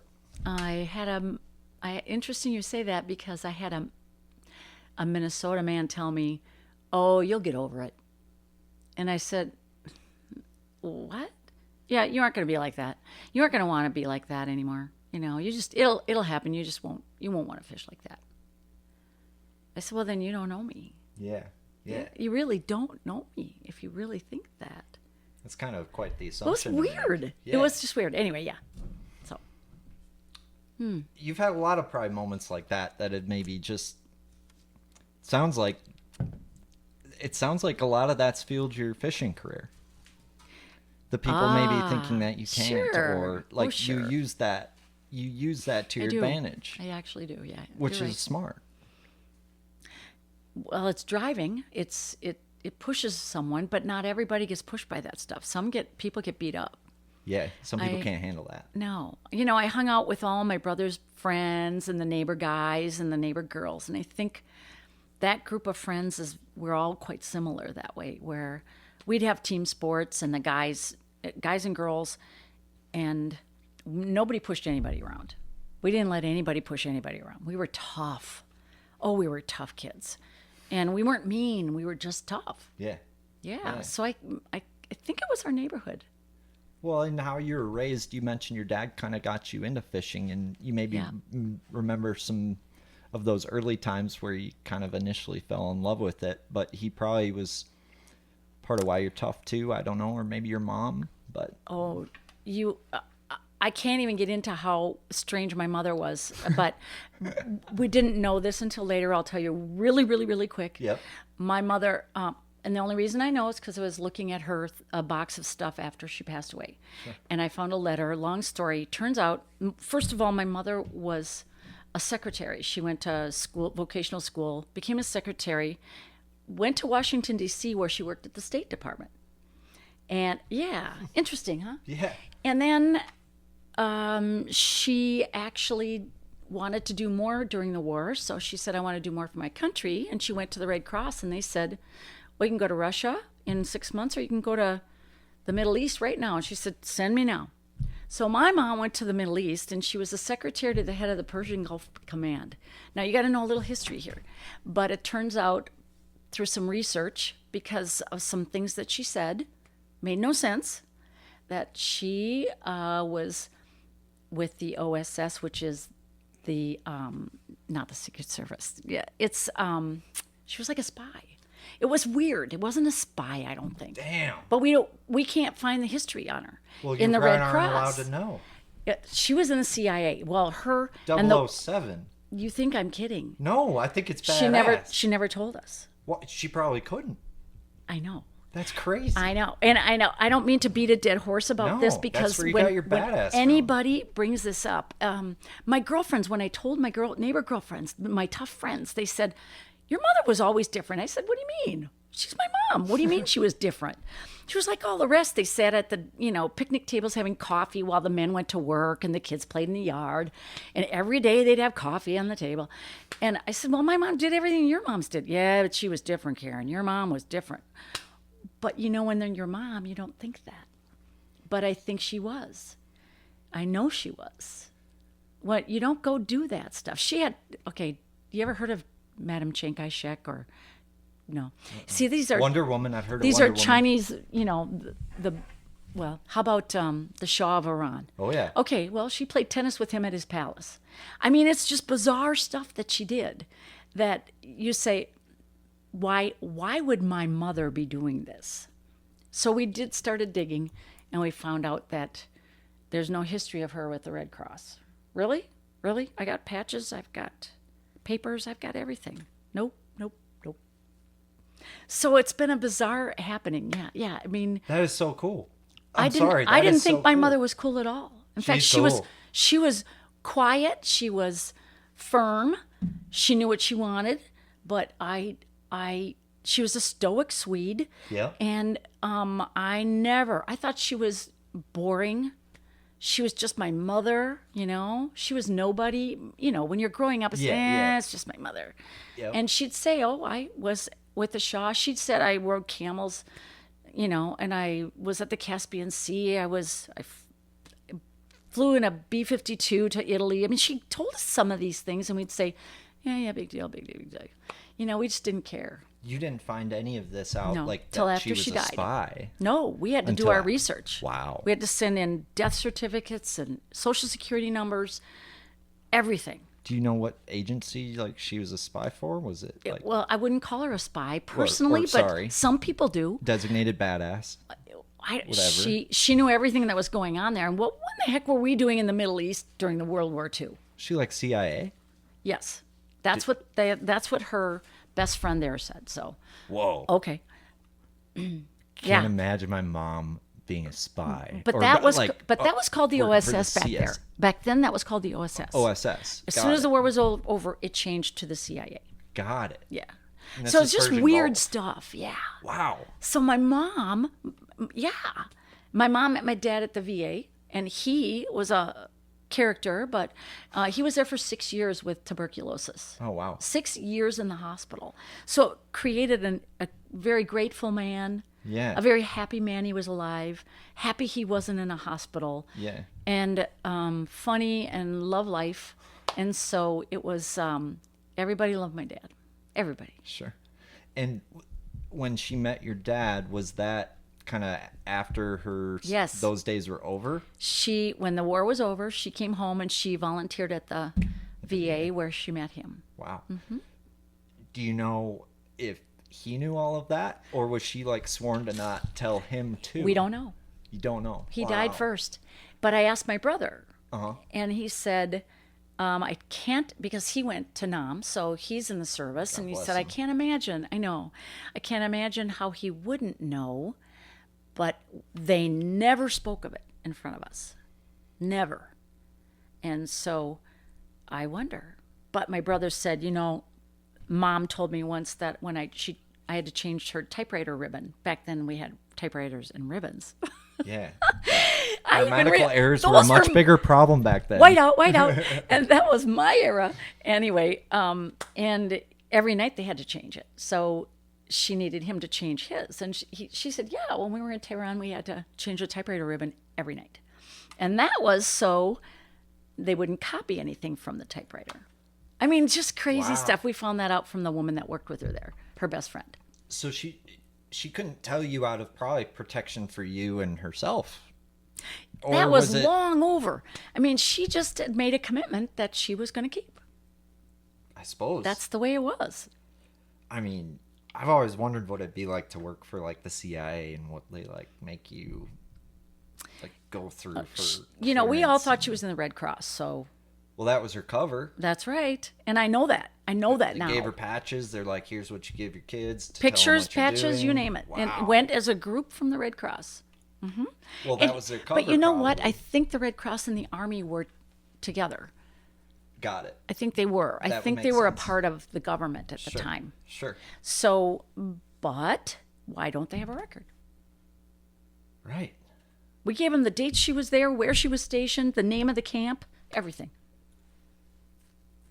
And I don't see why they couldn't give that out at this point, but they still don't have like the JFK assassination papers out yet either. So there's a lot of things that Yeah, there's just Are some lost in classified, time. as they say. yeah. But anyway, I didn't mean to go off on that. But once No, we I think started, that's it's super interesting. There's so much to tell about it. Oh, I'm but fascinated. But not here. I mean, understand. I don't mean it to be boring for anybody. So I you know. really think that's fascinating for everybody. I mean, I think it speaks a lot about you too, being the spawn of that. And It I think tells me why I'm who I am. why your competitiveness, your Yes. drive, how hard you are on yourself. That Back then, you could only be a secretary, a nurse, or teacher for women. That's what women crazy. did then, all those years ago. wow. But they didn't do it in Tehran. What they do in Iran? I don't know. Nothing. Well, she did, but you know what I mean. Well, mean, she didn't do any of that. She- She was the anomaly, but kind of like she you. went overseas in that era.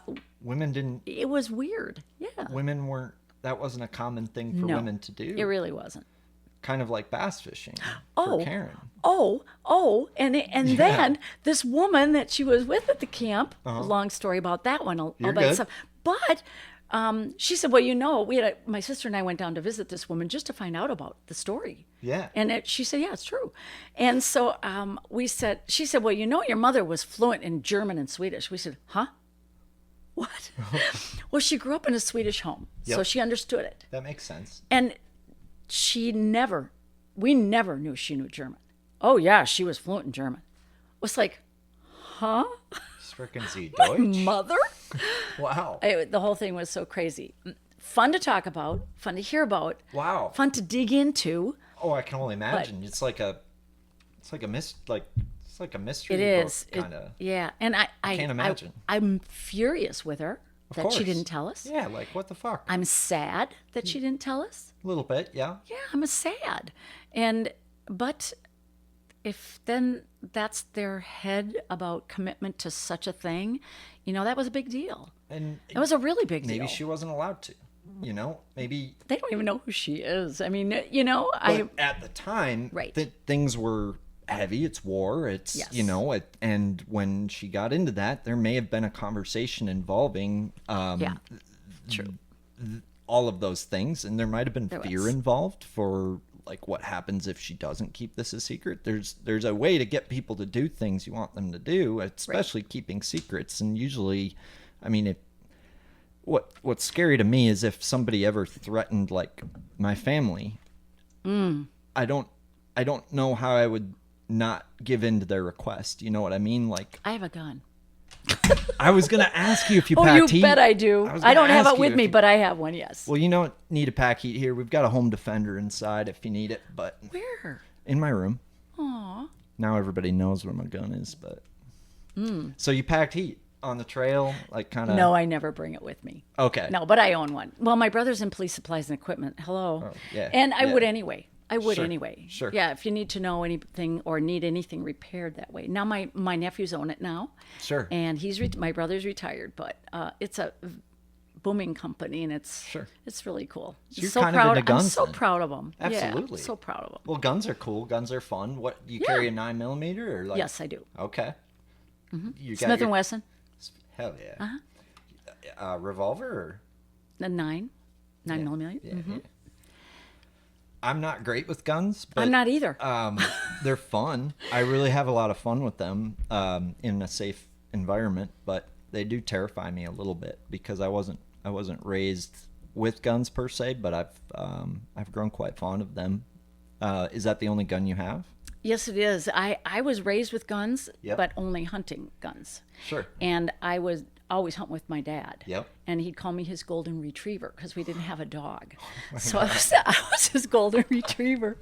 So anyway, yeah. So I would carry a gun there. He taught me, and we were careful, but I never shot the thing. I just Yep. wanted to go hunting. Sure. And so, truth be told, Karen has not shot her gun, and I took concealed carry, Mm-hmm. and I said, I will never carry this gun or shoot this gun until I go practice. Yeah. Because that is my responsibility. Oh, yeah. And I have not yet done that. In fact, my concealed carry is expired, so now I need to go back.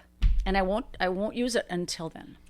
There's a huge responsibility with carrying Yes. a gun, and I Yes, don't there think a lot is. of people understand that and the consequences involved with it. Nope. Because even if you defend yourself, the charges that come and the right. nightmare that comes after that's insane. And it scared the living heck out of me when people who knew about that stuff told me. Because I'm like, oh wow, I didn't even Yes, it's true. think about that. That's what our concealed carry guy told us. So Yeah. yeah. So yeah, for sure. I got you. Well, that's pretty cool. It is. Do you like to hunt too? I was going to ask you. Do you Yes. still do some hunting? No, but I loved it. Sure. I just loved. Well, then we got a dog, and I just love watching the dog work. Oh, I bet. Oh my gosh, that is the reason you go, just to see how they do. Sure. Hopefully they do well, right? Right. But yeah, I loved it. Do you have dogs still? Oh yeah. Oh Yeah. yeah. Well, I don't personally know because I live in a small place and I travel too much. But Sure. we grew up with them after that. Cool. Had many. Do you think you'll get back into it, hunting, or just fishing for unfinished business? Probably fishing. Yeah. I mean, if somebody asked me to go, I would go, but I wouldn't carry a gun. I just wouldn't do it. I would have to go, shoot some clay pigeons or something and get comfortable and all that. Same. Yeah, I just couldn't do it. I'm kind of one-trick pony. I like fishing. Yeah, do you ice fish? No, not really. I don't either. Never Much, did. Because it's too much work to move. Agreed. And that little houseboy, no. I love the outdoors. I'm so lucky I get to see what I see, but I don't want to sit in the house. No. I just don't want to. That's, I think, why we like bass fishing. It's a little more active. It's a little bit more hands-on and very mobile. Don't you just love seeing what we see? Yes. I mean, Minnetonka has gotten very clear. It has. Oh my gosh. And it's just like an aquarium sometimes. And I'm like, wow. Yeah. It's There's just so so much cool. bait there right now, too. It's crazy. What a healthy lake. It is. Oh my gosh. Therefore, why can't I find those big ones? You say they're shy. I think they're shy because I'm not catching them either, Karen. Are you finessing eventually? Yeah. I am. I'm not, but I should. I mean, I'm dead sticking a jig worm. I'm throwing a drop shot. I throw a tube. I throw a jig. Laughing, you're using a jig worm. I just Yeah. haven't picked one up in so long. It's terrible. You pick it up, you cast it, and then you set it back down, and you wait till there's a fish on it. So it's not like jig worming used to be, but it's some people would call it a Ned rig now. But I mean, Exactly. whatever. Just cut it shorter or something. I mean, I think it depends who you ask. I think they're still eating baitcaster heavy line. Just as I good, know too. that they are. Yeah. But big ones I'm not quite sure. But yeah. I think that if you time it right and understand, I know the guys who are doing good, like Robbie and Joe, buddies of mine who had Team of the Year last year. They like to do it with a baitcaster, and they're doing it with a baitcaster. So I know it can be done, but I'm not really doing it with either out there yet. I've only fished one tournament, though. I see a mag draft up there. You use them? If the water temperature's right, I really like them. What's the right temp? For me, it's between 50 and 60 degrees in the spring and fall is when they seem Well, you to shine. really used them. Yeah. Oh. I like them. Especially in the fall, like September, like right before it gets super, super cold, they seem to just choke that thing. No kidding. Yeah, like I don't mind talking about it because most tournaments are done at this time. But yeah, we had a hell of a time with the mag draft last fall. Okay. But I've never thrown that real big one. But I like the freestyle one because you can reel it through the grass. Right. Yeah. Do you throw it much? Never. Never. But Howie had one on during the tournament. Well, we were throwing it on Tonka, and he was catching some nice ones with it. And then he said, I said, well, I hope you got a steel leader because those are going to be expensive to be bitten off. And he says, we're just going to use it at tournament day on those spots. That's it. So that's what we're going to do. I thought the same thing. I've never had a pike bite me off with them.